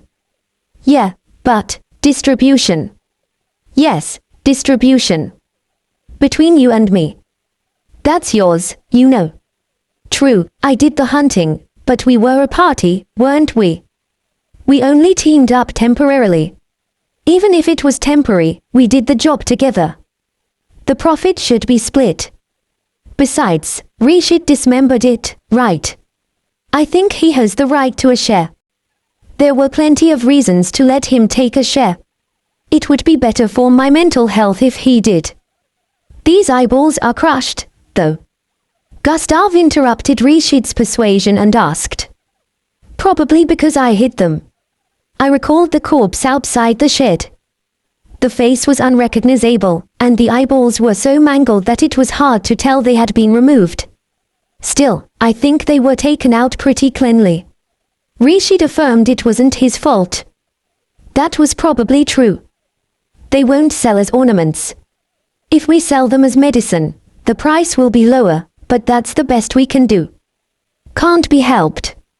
I didn't even know eyeballs could be sold, so I wasn't concerned about the compensation. Besides, I didn't have the luxury to worry about such things. The gallbladder is undamaged. It's already used for medicine, so the price won't change. The fangs and horns are magnificent. It must have been a big one. It was strong. Really strong. Probably the strongest enemy I faced, except for Dene. It had been a long time since I was prepared to die. I see, that's why there's blood on your clothes. Gustav looked at my clothes and nodded. The blood wasn't noticeable due to the color, but my clothes were stained with both the ogre's and my own blood. So, can we exchange all of this for gold? Yes, please. I nodded, and Gustav grabbed gold coins from the safe behind him. The sound of counting coins continued as he turned his back to us. After some time, he seemed to have finished the calculation. He turned to me and stacked the gold coins. The eyeballs and gallbladder are 2 gold coins each. The fang is 1 gold coin, and the horns are 5 gold coins. In total, 10 gold coins. 10. Rishid, standing next to me, let out a shout and froze. Thank you. So, 5 gold coins each, right? I picked up a stack of 5 gold coins and offered it to Rishid. Rishid, suddenly nervous, moved his hands frantically. What? 5 gold coins. Don't just hand them over like that. But you already took 2 gold coins. Why are you surprised? I tilted my head. More than twice the amount of coins he just took, and he's overreacting. Idiot. Those 2 were already a bargain. And you're just giving them away so easily. It's not a big deal. If it's a lot of money, I don't think you need to worry so much. I do. It feels like I owe you something now. Even as he said this, Rishid held out his palm. His body was being honest. It's not a debt. This is a fair reward. I placed the coins in his palm, and he reluctantly put them in his pocket. All right. I'm really leaving this time. See you.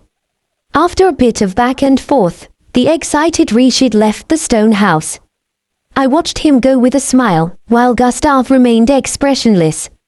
As he said, if you had taken it all down alone, you could have kept everything, right? Gustav looked at me sharply. That's true, but since we were a party, it's right to share, isn't it? You're right. Gustav nodded. But, there seems to be another motive, doesn't there? It's not that big of a deal. No, it's not that significant. Just, after the job, I want to maintain a good relationship with those I worked with. That's all. If it's not someone I dislike, I want to maintain a good relationship. It's a matter of managing impressions. With your strength, you could act independently without worrying about others. You're a rare one. Well, I did it on a whim. It might not happen next time. A favor when the mood strikes. That's enough. By the way, I need something. Clothes, right? Gustav answered immediately and pulled out a few sets of clothes from the back. You figured it out quickly. With that much blood, it's obvious. Indeed, my clothes were quite dirty with the ogre's and my own blood. It was unhygienic and unpleasant. Blood doesn't wash off easily. I decided to buy all the clothes offered. I had the money. How much are they? 3 sets for 1/2 silver coin. I searched my bag but didn't find a 1/2 silver coin. Can I get change? Reluctantly, I handed over a silver coin, and Gustav made a sour face. You could have split it yourself. He muttered and pulled out a bulky pair of pliers from the side. He clamped the silver coin and split it in half with force. Here you go. Thank you. I took it with a smile. Come to think of it, I could have used magic to split it. I'll do that next time. The bag with the clothes is free, so take it. This kind of service is rare. Is it going to rain today? So, why were you so anxious this time? After seeing the ogre, Gustav was more flustered than I had ever seen him. Was this due to something in the past? Or did he know something? It's not a big deal. Gustav spoke as if he didn't want to talk about trivial matters. Many people died in the past monster rampages. And wars broke out. I couldn't afford to miss the signs. War, that's a serious matter. It doesn't seem to be a big issue this time, so it's not an immediate concern. The war. I need to investigate more to understand it. Gustav frowned and grumbled. It seemed best to leave this to him. If anything happens, let me know. If something happens, I'll deal with it then. It will probably be fine. By the time I left the stone house, the sun had almost set. I squinted at the red light and recalled today's events. It was a tough day. I faced the symbol of my trauma and nearly got killed by a monster afterward. But as a result, the misunderstanding was cleared, and I gained a method to counter monsters that use fighting spirit. Overall, it was a positive day. During the battle with the ogre, I thought about putting off regrets. But it seems there's no need to. I gained a lot today. It was definitely a good day. I won't regret it.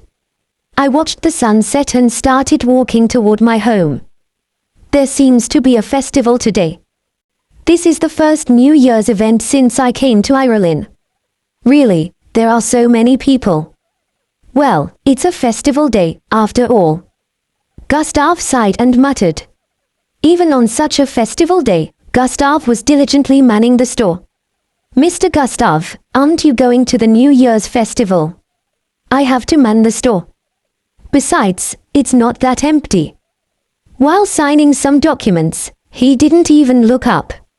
It must be a busy time. Why don't you go to the town? It's your first time at this town's festival, right? That's true, but it's probably the same as the Pioneer Village. I heard there are fireworks, though. What did you do at the place you were before? Well, I made sugar sculptures of cows and did fortune-telling, among other things. At that, Gustav looked up. That's the festival in Miraman. It's a ceremony held in a region a bit to the north of here. Miraman, it's one of the secondary capitals, along the northern border. He nodded and returned his gaze to the documents. Probably, the leaders of the Pioneer Village were from Miraman. Then, is it different in Ireland? Even within the same country, could it be so different? I thought about it, but then I remembered that in Japan, New Year's customs also varied by region. In this world, where information and people's movements are less frequent than in Japan, it's even more likely to be that way. Well, it's still a festival. But there are no sugar candies. What they do, well, you'll see when you go. Without taking his eyes off the documents, he gave a meaningful grin. Probably, they'll be here soon, so let them show you around. Them. Who are you talking about? He didn't answer my question, just chuckled quietly. Mr. Crow. Are you there? The door was flung open, and a grey-haired boy rushed in. I'm here. Ah, Halo. It was Halo. Rico was behind him.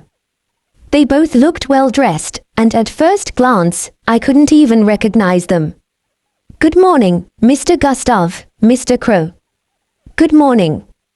They bowed in greeting, a far cry from their usual manner. Good morning. It's been a while, Halo and Rico. Ah, and you don't need to use honorifics with me. They were older than me, and there was no reason for them to call me Mr. No. I can't do that. But Halo didn't change his tone. Rico, seeing this, smiled and added. Sorry, just go along with it. She still gets a bit rough with her tone sometimes. When she tries to use different tones for different people, she gets confused. Ah, I see. If you're not used to using honorifics, this is what happens. I haven't had to think about it because I use honorifics with everyone, but I need to be careful not to make mistakes. Hey. Gustav looked up from the documents, greeted them, and then returned to his work. PMITV So, audiobook. what brings you here? You shouldn't need to use this store anymore, right? They were working normally, had received their salaries several times, and had moved out. They were now fully integrated into society. There was no reason for them to need the store for their daily lives. Today, we came to ask Mr. Crow to come with us. Right, that's it. Halo chimed in enthusiastically. He didn't have to speak if he found it difficult. Home. What's it about? Was it a request to get some materials? Or some kind of rough job? If so, I think it would be better to ask Gustav. Come to the festival with us. However, Rico's words were not a request. The festival.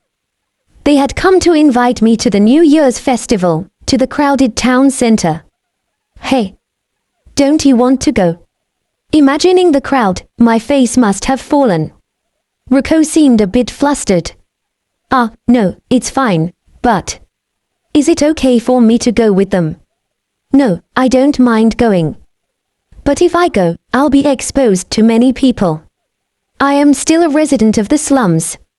If they bring me, a member of the discriminated class, with them, how will it be perceived? Will it be a bother? From what I've heard, they have gained the trust of their surroundings and are working normally. But if they bring me, how will people react? I don't mind if I get a bad reputation, but if they are seen as bringing their old bad friends around again, won't people start talking badly about them again? Such worries seemed absurd to them. Rico smiled and replied to my question, as if she had understood the situation. It won't be a bother at all. Don't worry, everyone is nice. Is that so? They've invited me, and they say it won't be a bother. I nodded firmly. Then, let's go. I'm not familiar with the town, so please take care of me. If that's the case, I'll go out into the town for the first time in a while. What is this? The town looked quite different from before the new year. The main street hadn't changed, but the side streets looked strange. The streets were overflowing with garbage. Not the kind of garbage like food waste or household trash, but more like household items. Looking closely, there were discarded closets and chairs. By the way, Mr. Crow, this is your first time, right? Didn't you do something like this where you were before? No. In the Pioneer Village, we didn't do anything like this. As I said this, Rico, kicking a small piece of wood, explained with a happy face. In this town, people throw out old furniture like closets, chairs, and tables on New Year's Day. It's like a big cleaning, I guess. Indeed, the closet looked well used, with many scratches and peeling paint. The hinges on the door were bent, probably from the impact of being dropped.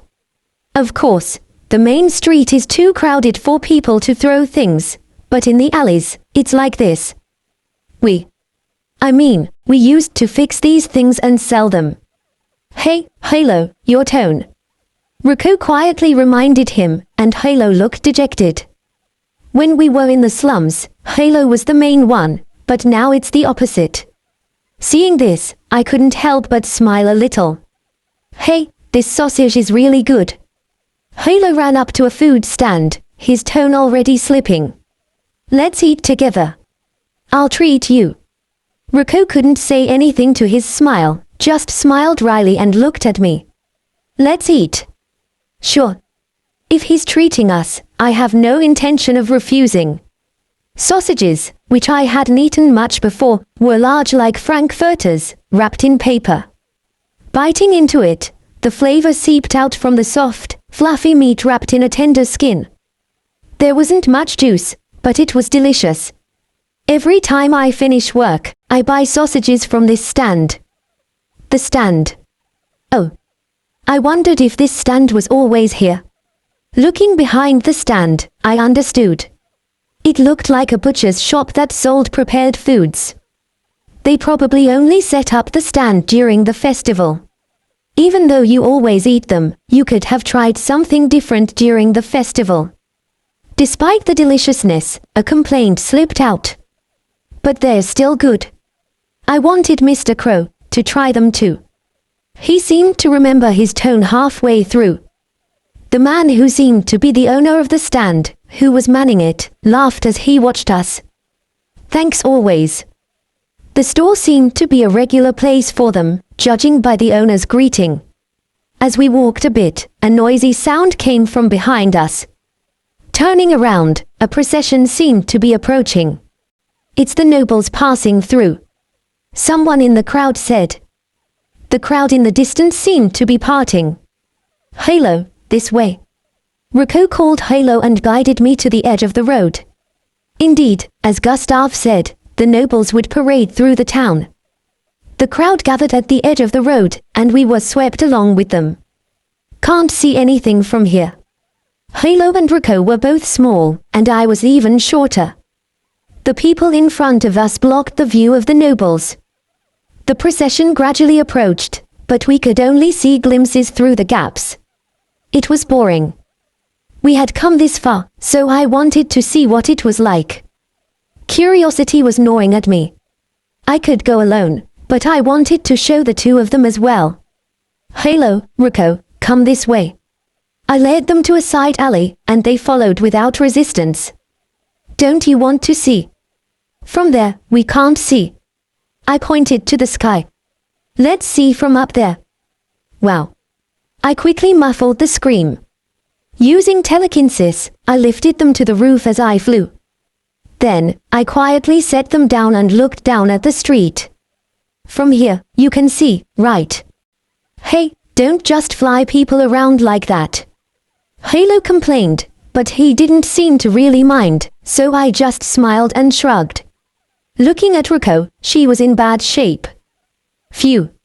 She was making strange noises, breathing heavily.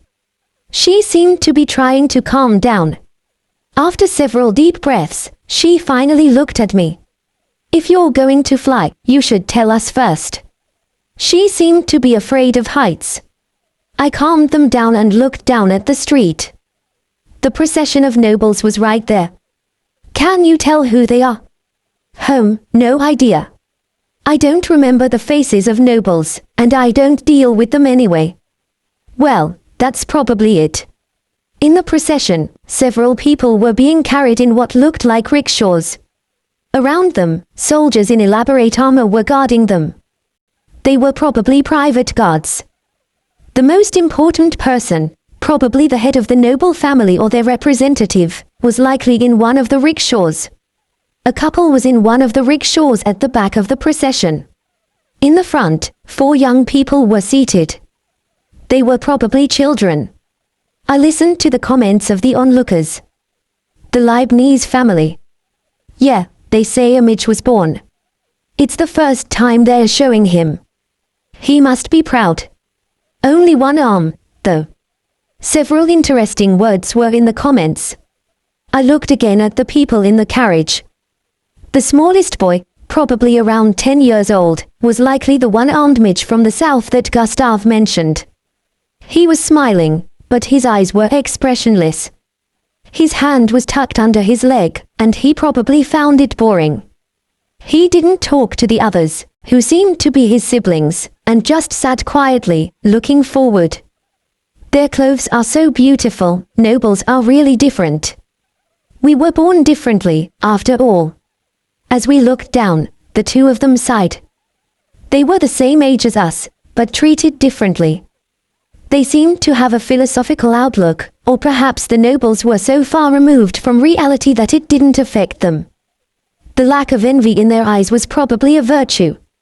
As we watched the procession, it soon passed by.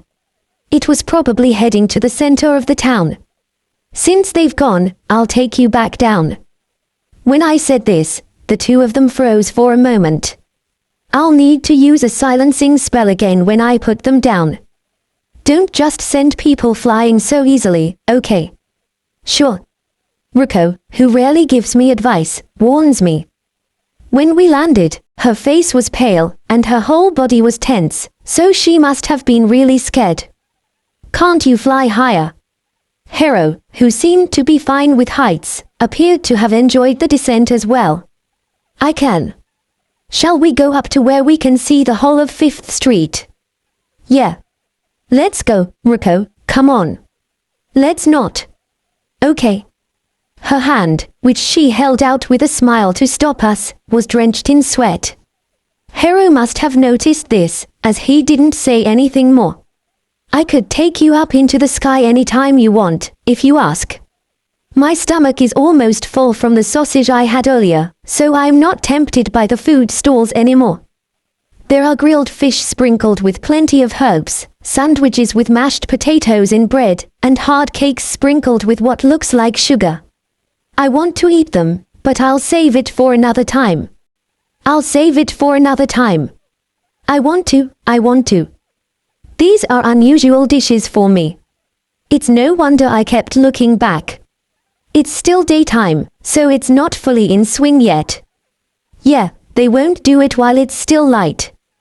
We walked straight down the main street and came to a large square where wood was piled up.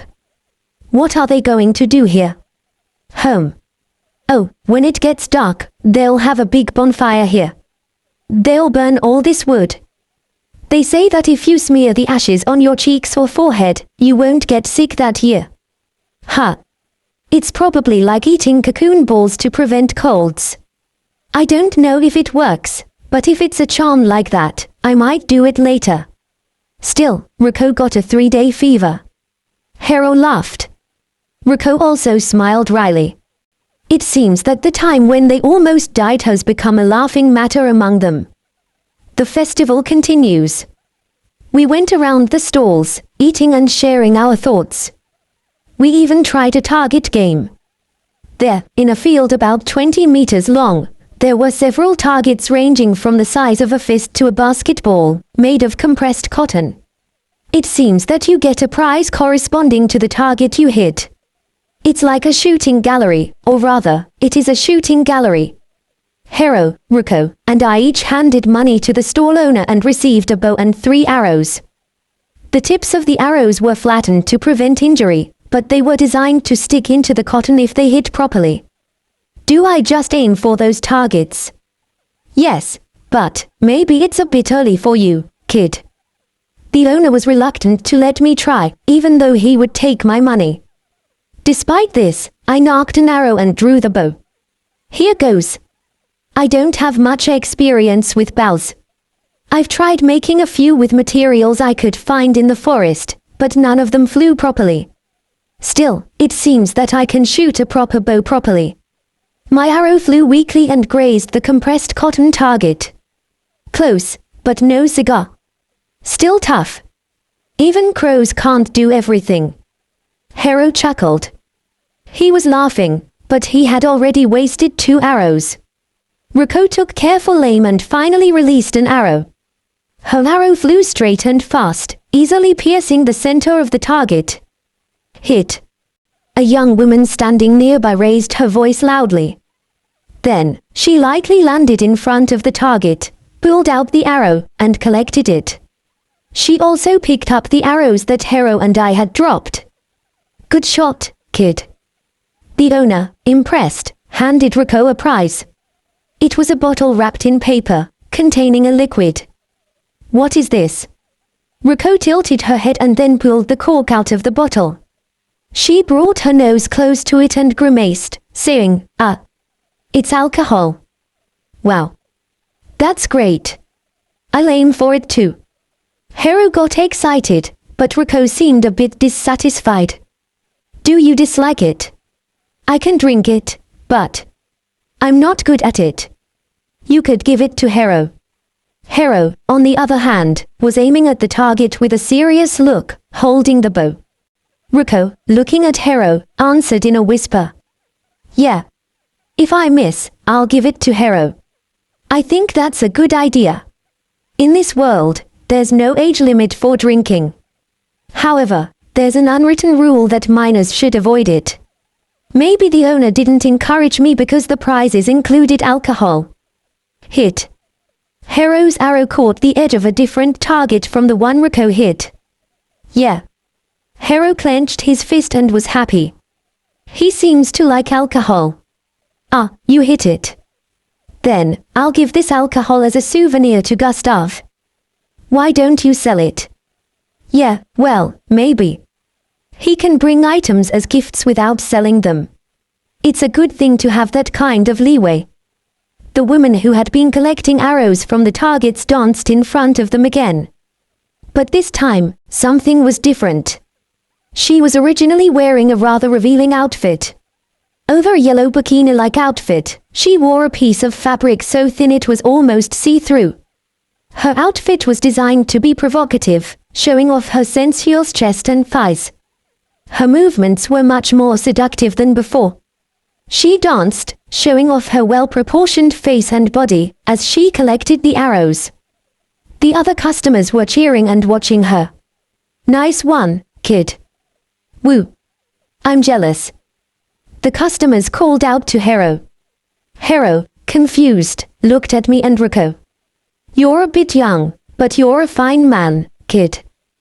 The owner also cheered, smiling. What happened to the prize? Next to the confused Hero, the woman who had been collecting arrows landed. Then, she slowly pulled Hero's cheek towards her and kissed it. What? Hero made a strange sound and jumped back. His face was bright red. The woman chuckled. Oh, maybe it's a bit early for you, dear. She smiled, her beautiful face showing a grin, and licked her lips. The men cheered lightly at her gesture. Then, she waved her hand and retreated to the side of the targets. Could this be? I've heard of such places before. They give prizes to customers who hit certain targets.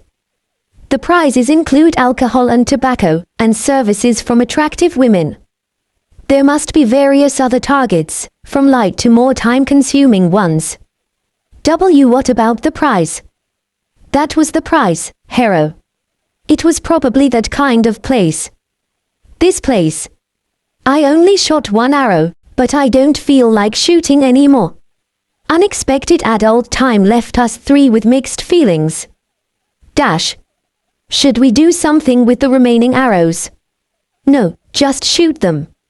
Ruko was holding the two remaining arrows, hesitating. After seeing the service to Hayao, she seemed to have lost the will to shoot anymore. It seemed she was rather fastidious for a teenage boy. And that feeling was also understood by me, who still had a thin libido. Hayao's face was still red, and he was changing expressions, touching his cheeks. Oh, he. He was making strange sounds and ended up laughing. It seemed that the opinions of Ruko and me, the remaining two, were in agreement. We should finish quickly and leave this place. Then, even though it's a waste, let's shoot them quickly. Let's do that. We nodded to each other and simultaneously drew our bows. Seeing this, Hayao's eyes widened as if he had an idea. Hey, if you don't need them, can you give me those arrows? Do you like them that much? Though he didn't specify what, the object was clear. Hayao, being stared at with a piercing gaze by Ruko, averted his eyes to hide his embarrassment. And no, you see, I want to bring some alcohol as a gift to the people at work. Instead of shooting randomly, I think it would be better if I aim. His excuses wouldn't stop. But those words weren't a reason for Ruko or me to give him the arrows. Then, let's have Ruko do it. Her accuracy is the best right now. But, if you're not trying to hit it, it's meaningless, right? He insisted on shooting the arrows himself, no matter what. Ruko sighed, turning her gaze away from such a Hayao. Alright, let's make a souvenir. Saying this, she shot the arrows in quick succession. The targets were hit one after another. Though not in the center, both arrows were stuck at the edges. Since the target was big, those two are probably alcohol. Ruko's smile as she turned around was dazzling. Beside her, Hayao was hanging his head. However, he suddenly lifted his face and looked at me sharply. His eyes were not yet filled with despair. Mr. Crow, can you give me your arrows? Owner, are there any other prizes like alcohol or cigarettes? Before finishing his sentence, he asked the owner. The owner pointed to a few targets with a wry smile. Understood. I nodded and drew my bow. I could hear Hi-Oh still saying something, but I couldn't hear it. Though I'm not good with bows, I'm skilled with shooting. I covered the arrow with magic and shot it. Just like aiming at a fireball, the arrow easily pierced the target. Cheers rose from the crowd. I'll give you the prize, so you can use it as a souvenir. Smiling, I said this to Hi-Oh, who then collapsed to his knees. Handing over the prize to Hi-Oh, he put it in his backpack and muttered. That's right, I wanted souvenirs for everyone. I'm so happy. The emotion had drained from Hi-Oh's voice. His dry laughter was painful to hear.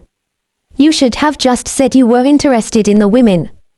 I don't think I could say that. Teenage boys are complicated. Dash. By night, a large fire was lit as they had said. Unwanted scraps were burned, and a huge fire, towering high, was lit in the center of the large square. To make the fire stand out, the surrounding lights were turned off. As a result, the fierce red flames illuminated the surroundings, enhancing its sacredness. I can understand why it's an object of faith. The flames were so magnificent that I couldn't help but say this.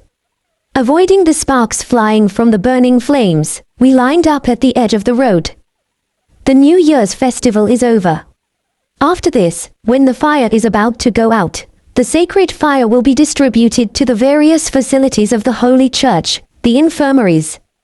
Seriously, they keep it burning without extinguishing it. Yeah, exactly. The New Year's fire will continue to burn in the infirmaries until the end of the year. I think Zoroastrianism also had something similar. Although it's not an object of faith here, it seems the sacred fire is important to the Holy Church. Fire worship is also practiced in this world. People's thoughts are the same everywhere. Look, the fire is going out. The tongues of flame were flickering weakly, about to go out. A priest-like figure approached, ringing a bell and crouching down. He scooped up the embers into a copper pot and carried it away reverently, reciting a prayer. That will be the fire for this year. We've never seen it burning. Hi-Oh muttered, looking uninterested. It's understandable that a ceremony unrelated to him would be boring. When I explored the Holy Church, I didn't remember seeing the fire. It must be enshrined deep inside, hidden from the public. The fire went out, and the surrounding lights were turned on. With that, the solemn atmosphere of the festival disappeared. The loneliness of the end of the festival filled the air. It's over. Hi-Oh and Ruko stretched, closing the festival with a good relationship. Ruko smiled and asked me. Wasn't the festival in this town nice? Yeah, it was. This was the first New Year I spent in this town, and it was completely different from the pioneer village. The food was delicious. When I said this, both of them burst out laughing. Ha ha ha.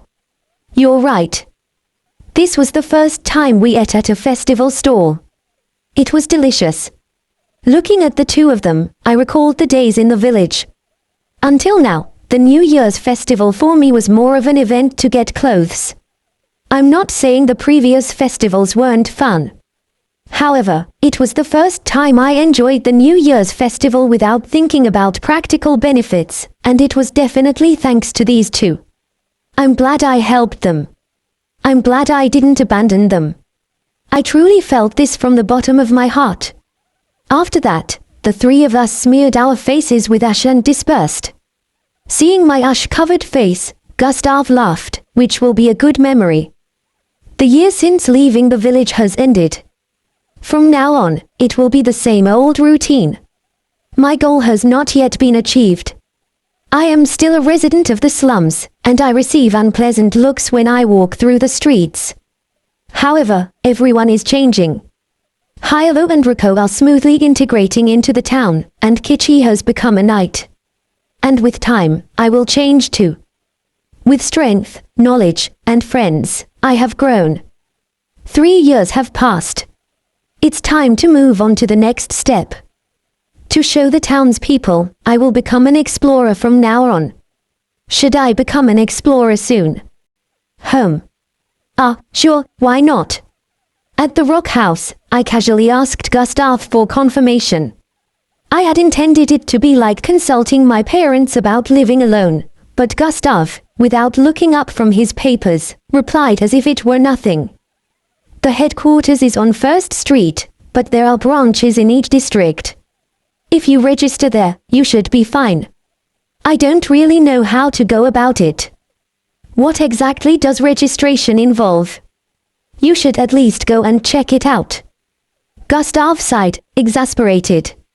I've been there a few times, but it seems not many people register. In fact, I had gone there many times, invisible.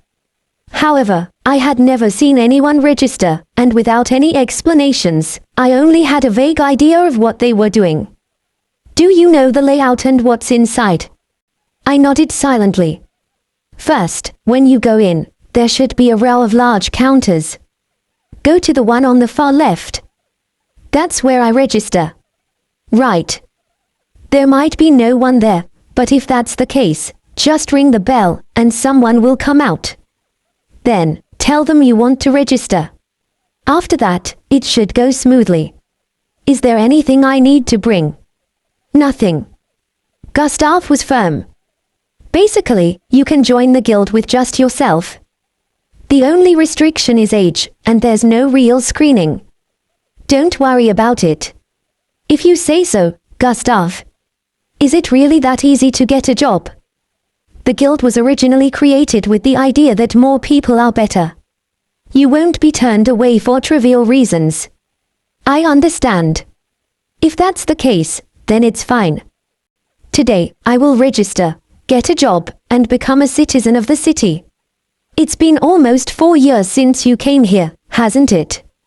Gustav mused, looking a bit more wrinkled than when we first met. Yes. Finally, I can have a home. Thanks to Gustav's encouragement to walk around the city, I have finally achieved my goal. This way, I can become a citizen of the city, free from discrimination. I'll prepare a place for you. It's a parting gift, and I'll give you a discount.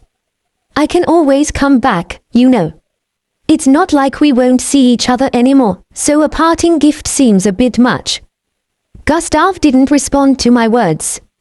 After finishing the small talk, I put my hand on the door and turned around. Then, I'm off.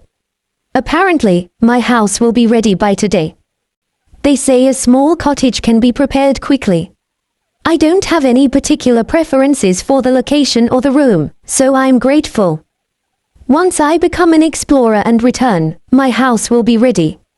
Imagining my future, I walked with a light step. I stood in front of the Explorers Guild. My feelings were like those of a student starting their first job hunt. I'm not sure if I've ever done that, but it must be something like this. Opening the heavy wooden door, I saw the row of counters as expected. As expected, there was no one there, and no one was in line. The other counters had receptionists, but no one was in line, and they were just organizing papers. To the left of the counters were bulletin boards and tables, where a few people were scattered. Judging by their large backpacks and weapons, they were probably explorers. Soon, I would be in the same position. Standing at the registration counter, no one seemed to notice me. I thought someone might come, but it seemed I had to ring the bell to call someone. Excuse me. I rang the small handbell and called out. The receptionist at another counter looked around and, reluctantly, came over. Registration. She asked with a sigh, a woman in her late 20s. She pulled out a chair from under the counter and sat down quietly. Yes, please. Then, she took out a thin book while speaking. Do you know the guild's rules and regulations? No, not at all. In that case, please read this book. If you have any questions, feel free to ask, but for now, please take a look. The book, about 20 pages long on A4 paper, was densely written with rules in small print. I understand. The receptionist's gaze, which was staring at me in a businesslike manner, was uncomfortable. I should have asked Gustav for more details. I opened the book bound with a string. The content was written in a difficult way, but it seemed to be mostly common sense. The guild buys items obtained from exploration. If someone requests something through the guild manages it. However, this does not apply to requests made by specific individuals. The request fee is paid through the guild, from which the guild takes a cut. If a request is cancelled due to circumstances, a fee must be paid to the guild. The guild does not interfere in disputes between explorers unless it affects the guild. If there is no transaction of 5 gold coins or more with the guild in a year, expulsion may be considered. There are many other details, but I only needed to remember these. After reading for about 5 minutes, I looked up and met the receptionist's eyes. Had she been watching me the whole time? I finished reading. Yes, thank you. Do you have any questions or anything you don't understand? I think I'm good. When I smiled and said that, the receptionist handed me a sheet of paper. Then, please sign this contract. Can you write? A quill pen and ink were placed next to it. I was already used to using a quill pen. Is this okay? After signing the contract, which stated that I would abide by the rules, the receptionist finally smiled. It was probably more a sign of relief that her work was done rather than a welcoming smile. Yes, thank you. Please take this. Placed on the table was a badge. It looked like a lizard and was shining dully in silver. This is proof of your guild membership. Without this, you cannot use any guild facilities except for posting requests. It cannot be reissued. But it seems easy to forge. There are several anti-counterfeiting measures, so it's impossible. Also, if it's found to be a forgery, the guild's disciplinary department will take action, so be careful. She smiled and cleared her throat, then returned to her serious expression. Then, that's it for registration. Thank you for your time. After saying that, she stood up and quickly returned to her counter. I'll go back. I clenched the lizard badge, feeling a mix of accomplishment and loneliness. I can look for requests later. I'm back. The door of the rock house creaked open. Gustav was sitting there as usual. Hey, that was quick. It was just a simple contract to sign. That was all it took to register. I had expected interviews and screenings, so I was a bit disappointed. In the early days, they had to let anyone in. It's probably a remnant of that. Is there a shortage of people? At the time, yes. The magical artifacts obtained from ruins were directly linked to the country's power, and the government was actively promoting the work. Is it different now? Yes. The promising ruins have been explored, and no significant magical artifacts or relics have been found in a while. Exploration of ruins is almost non-existent now. So, it's become more of a jack-of-all-trades job. It doesn't seem like a very promising career. I recommended becoming an explorer because it's the earliest you can legally do so, but it's a tough industry, both financially and physically. If you can get another job, I'd say go for it. What's that, so pessimistic? Or is he worried about me? That's unusual. Then, do you think I can make it as an explorer, from your perspective? Well. Gustav hesitated, resting his cheek on his hand. You can make it. Whether as an explorer, a god, or starting a shop somewhere, you can do it. Ha. You're really praising me. Ha ha, I guess I'm getting old. He sighed, stood up, and took a piece of paper from a shelf. He spread it out on the counter. It looked like a map. This is the house I prepared for you. It's vacant, but it shouldn't be damaged. Oh, finally. I clapped my hands, but then stopped. I hadn't asked about the price. How much is it? I have some savings, but if it's too expensive, it would be a problem. 20 gold coins. Oh, is that cheap? I don't know the market price. Gustav looked a bit annoyed and then chuckled. I said I'd give you a discount, didn't I? Ah, right, thank you. In transactions, Gustav doesn't lie. Gustav stared into space as if making a decision, then narrowed his eyes and looked at me. Now, you're a citizen. Yes. Now, I am legally protected in this city. I can use the city's facilities normally and won't be discriminated against. Gustav took a sip from his water flask, then looked at me directly after swallowing. He hesitated, then opened his mouth as if it was hard to say. So, the next time you come here, it will be when you receive a request through the guild from me. Only then. What do you mean by that? I'm telling you not to come here anymore. As he said this, Gustav rubbed his nose and looked away. What does not to come here anymore mean? I was confused and flustered. Is he worried about my reputation? I don't think that's necessary. It's fine. Just coming to a familiar shop. Even as I said this, Gustav wouldn't meet my eyes. He pursed his lips and ran his hand through his hair. Ordinary people don't come in and out of here. You should draw the line. But, interrupting my protest, Gustav continued. You're becoming an explorer. You're moving on. That means leaving something behind. That's what growing up is about. He said this and took a deep breath. Growing up. Hearing that, my heart skipped a beat. I thought becoming an explorer was like consulting my parents about living alone. Indeed, in that sense, this was a farewell. That's what it was. But, to say goodbye like this suddenly is too much. I can't accept it. I clenched my fists. I understand. But, I'll come back anyway. What? No matter what he says, I won't give in. I don't have to give up everything.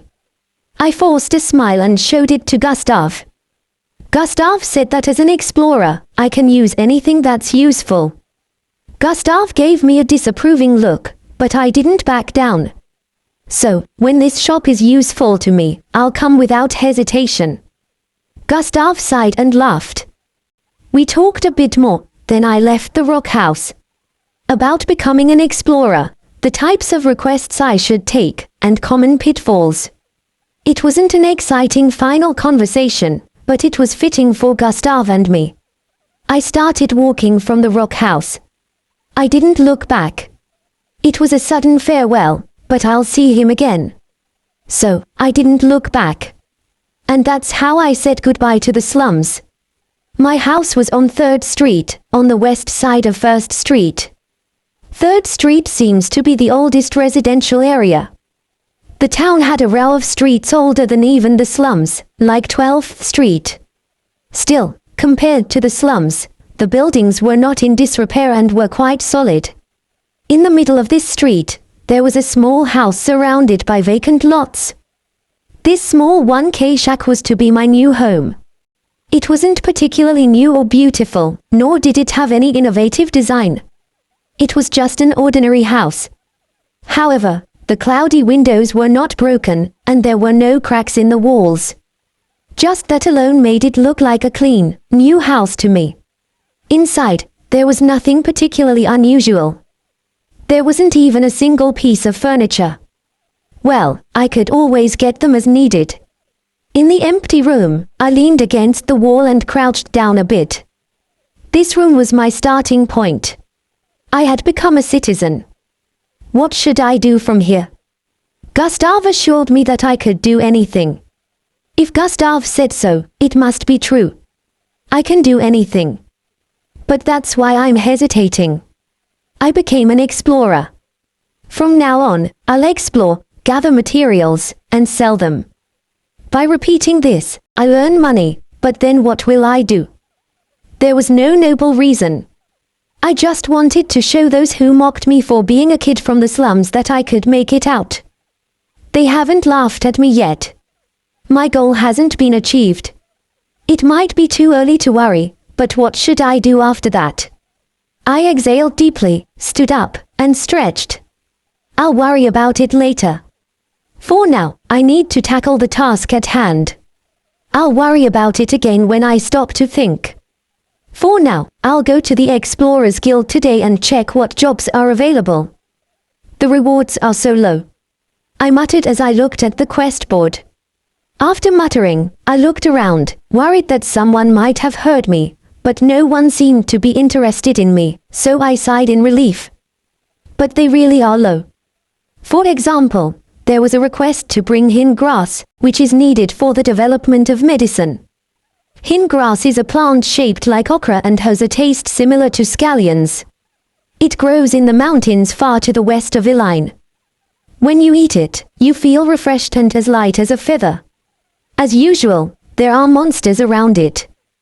The Chinmori and Sinai are bird, which are bird-like creatures. They are about the size of sparrows and have stingers like bees, and their poison is terrifying. Once, a tree withered instantly when one of these birds stung it. I saw it happen to a tree when I encountered one before. The green leaves withered instantly, and the bark cracked and split with a loud sound, which chilled me to the bone. Gustav had said, it should be easy, so I was careless, but since then, I've been knocking them down whenever they get close. The price for one hin grass plant is half a copper coin. Considering the risk of collecting it in an area full of poisonous birds, it's too cheap. At the rock shop, they buy it for 2 copper coins per plant. I don't know which price is fair, but if the price is set like this, I'd rather sell it to the rock shop. There are other requests as well. However, the collection requests are all like this. They all sell for more at the rock shop. You don't look happy. I must have had a sour face while looking at the board. Someone behind me pointed this out. I recognized the voice immediately. Wouldn't anyone make this face if they saw this? It's much cheaper than the old man's shop if you look at it individually. But Rashid chuckled and tapped the board. You have to look at different requests as well. As he said this, he looked at the hunting requests rather than the collection requests and narrowed his eyes at one. For example, this one. The request he showed me was to hunt a different monster nearby. Hunting a claker, huh? Yeah, you can collect it on the way. That way, you can earn a lot in one expedition. Still, the rock shop seems more reasonable. Even if I did the calculations, selling the hin grass to the rock shop would be more efficient. That old man sells it at a lower price than others, even though he buys it cheap. Well, there's nothing we can do. You just have to accept it here. Rashid nodded, folding his arms. If you want to take high-paying requests, you should get a nickname and take commissioned requests. Those are in a different league. I hope I can do that someday. A nickname isn't something you can just claim. First, you have to become famous. By the way, why are you here? What's wrong with that? I'm an explorer too. True, but looking for requests here is surprising. When I said this, Rashid took a piece of paper from his pocket and waved it. It's a report on a completed request. This place was the closest, so I stopped by and happened to see you. I see. As the conversation paused, Rashid tilted his head as if he had just noticed something. By the way, why are you here? Could it be? I became an explorer today. Please take care of me, senior. I greeted him with a smile and bowed. Rashid greeted me with a complicated expression. It feels a bit late, doesn't it? It's not much different from the old man's place. It is different. Didn't you see how surprised I was?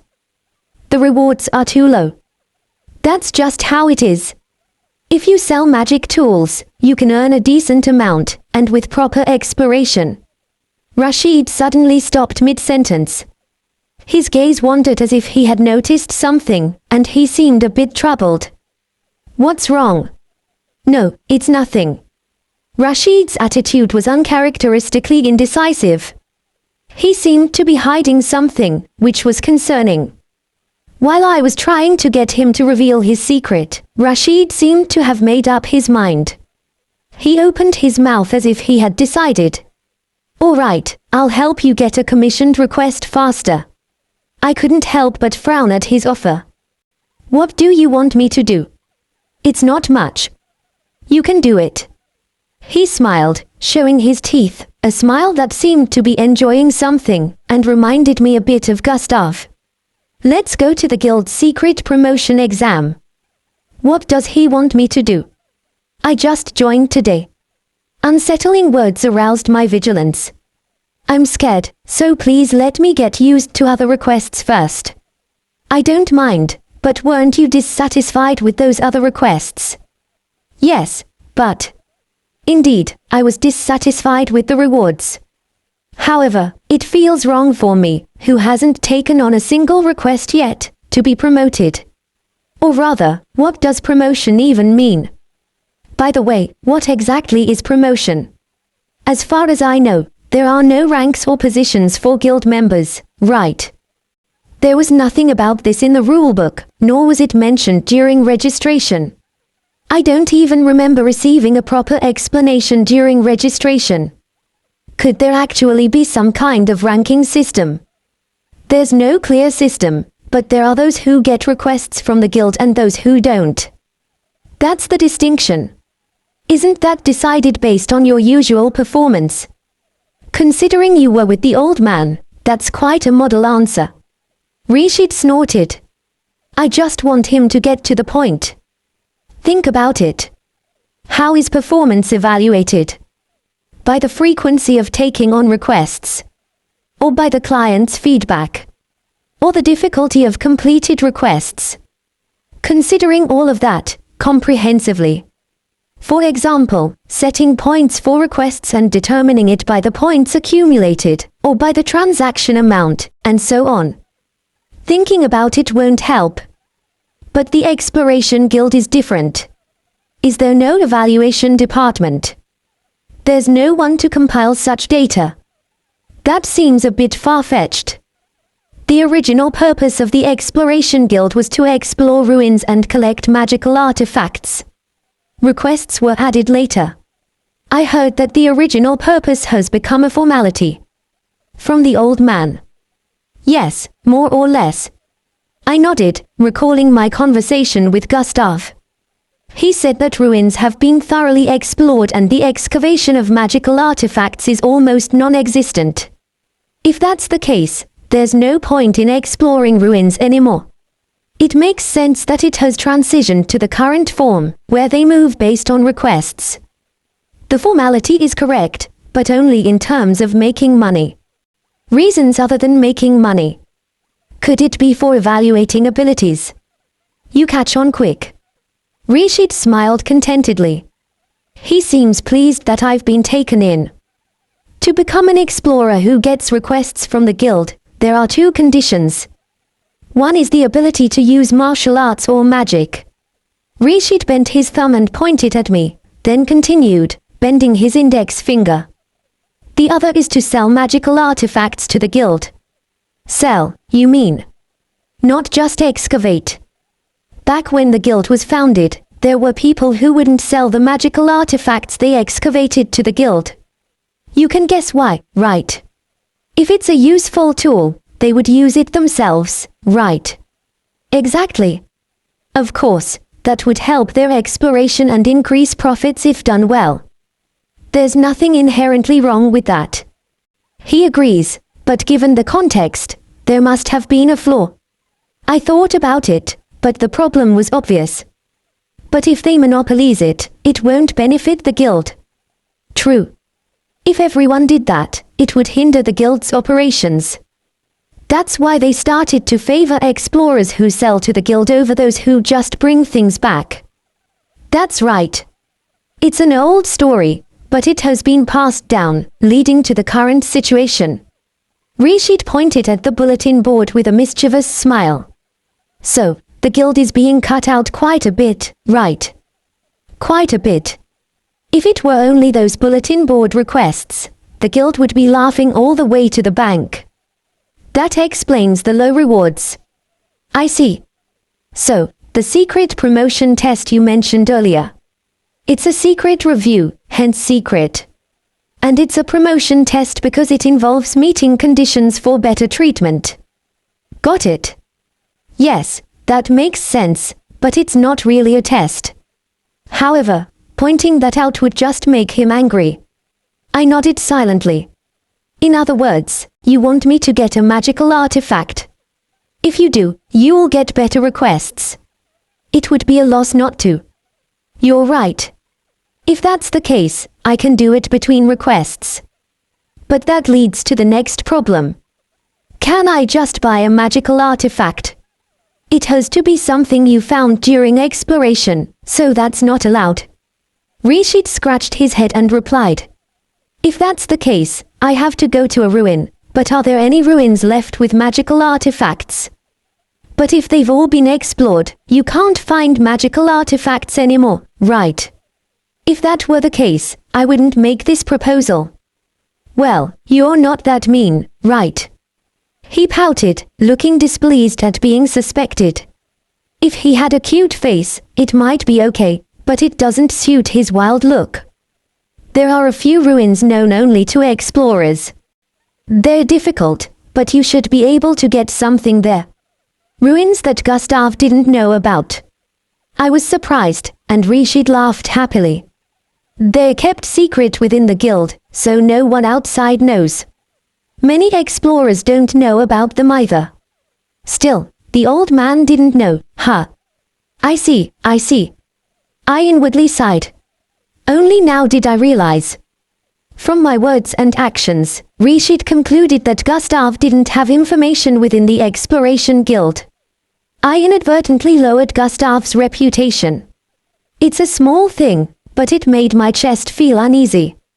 It's possible that Gustav deliberately didn't tell me. It was premature to assume he didn't know. He didn't know about the internal affairs of the healers, so he might not have known about explorers either.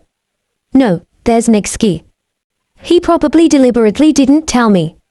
I wanted to slap Rishid's cheek as he continued to laugh and explain, but I held back. That was my mistake. Is there anyone who can get a magical artifact without knowing about these ruins? I suddenly wondered. If there are explorers who don't know, it means the information is deliberately kept secret. If that's the case, the chances of a new explorer advancing are almost zero. No, that's the first hurdle. You should ask a senior for this information. I'm glad I was here today. He slapped my shoulder hard, but it wasn't out of malice, and the pain was somewhat comforting. I see. Despite the sudden proposal, I've made up my mind. Then, can you tell me the location? I'll get it while doing other requests. Let's give it a try. This secret promotion test. Ultimately, it's Nug, isn't it? The muttered words were heard by no one. The ruin that Rishid told me about was, as expected, near Nug, nestled alone in the forest. A tunnel shaped like an entrance to an underground railway extended downward, filled with darkness. The surroundings were covered with trees, much like the safe house that Gustav had prepared for me before. Whether this was intentional or natural, it was unlikely that anyone would wander in by chance. When I placed my hand on the stone slab that formed the tunnel, it crumbled into pieces, perhaps due to years of weathering. The darkness inside seemed to reject intruders, blocking out light and making it impossible to see even a step ahead. I threw a nearby pebble inside, and it rolled with a clattering sound. The echo suggested a corridor rather than a square space. Shall I go in? I muttered to myself, as if convincing myself. I floated a light orb a little distance away and walked in. Many people have entered the entrance area, so the main traps have been disabled. But there are some left to prevent wild animals from entering, you know. As Rishid had informed me, several white skeletons were scattered in the corridor. Rats, dogs, and even creatures whose living forms were hard to imagine, lay scattered. There was no stench or signs of decay, but the scene was still eerie, unlike the forest where everything would quickly be buried. I advanced, using magic to detect the surroundings. Thanks to this, I wasn't afraid of switch traps on the floor or walls, as I could see the internal structures clearly. In fact, the light orb wasn't even necessary, but it was a matter of comfort. The surface seems to be stone. The walls were covered with something that looked like stone, but the interior appeared to be made of metal. I couldn't identify the type of metal, but it was thick. My spread magic detected a reaction. At that moment, something shiny flew toward me. Oh, no. I narrowly dodged it, and it embedded itself in the wall, stopping as it sank into the stone. It was a small arrow-like object, another trap. Even if it's not your concern, there are traps that react to magic. They can also work in conjunction with physical traps, so be careful even if it seems harmless. I couldn't overestimate my magic. As I looked at the embedded arrow, I thought this. Cold sweat trickled down my cheek. One wrong step, and I could end up like the skeletons lying around. With a magical barrier, I wouldn't be harmed if hit, but I still needed to be cautious. I clenched my fist and tightened my guard. The main problem inside the ruins is the traps, but sometimes there are even more troublesome things. ITV audiobook. Things that can enter without triggering traps or ignore them if they do. In other words, there might be monsters. As he said, I detected a living presence on the other side of the wall. It wasn't human. If it was a monster, it would have detected my magic as well. It was moving. I hoped it would hide or run away, but the monster was coming toward me. In the forest, monsters are the strong ones.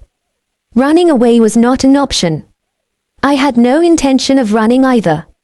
A fight was inevitable. I had no intention of facing it head-on. I formed several fireballs on the other side of the wall and launched them at the monster. Roar! A roar echoed through the corridor.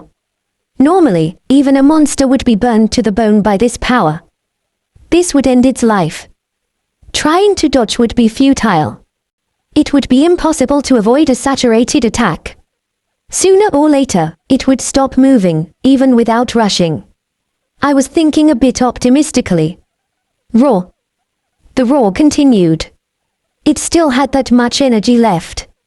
As it roared, the monster's magic power inside intensified. It was enduring and coming toward me. Unconsciously, I glanced at the entrance deeper inside. It was fine. There was still a distance, and I would burn it before it reached me. The next moment, the monster took an astonishing action. It crouched and jumped straight toward the wall. Was it a last-ditch effort? But I soon realized it was different. No, I knew. A loud thud echoed. Dust flew. It seemed to have overpowered the opposite wall, creating a large crater, and the fox stopped. It had broken through the wall and come to my side.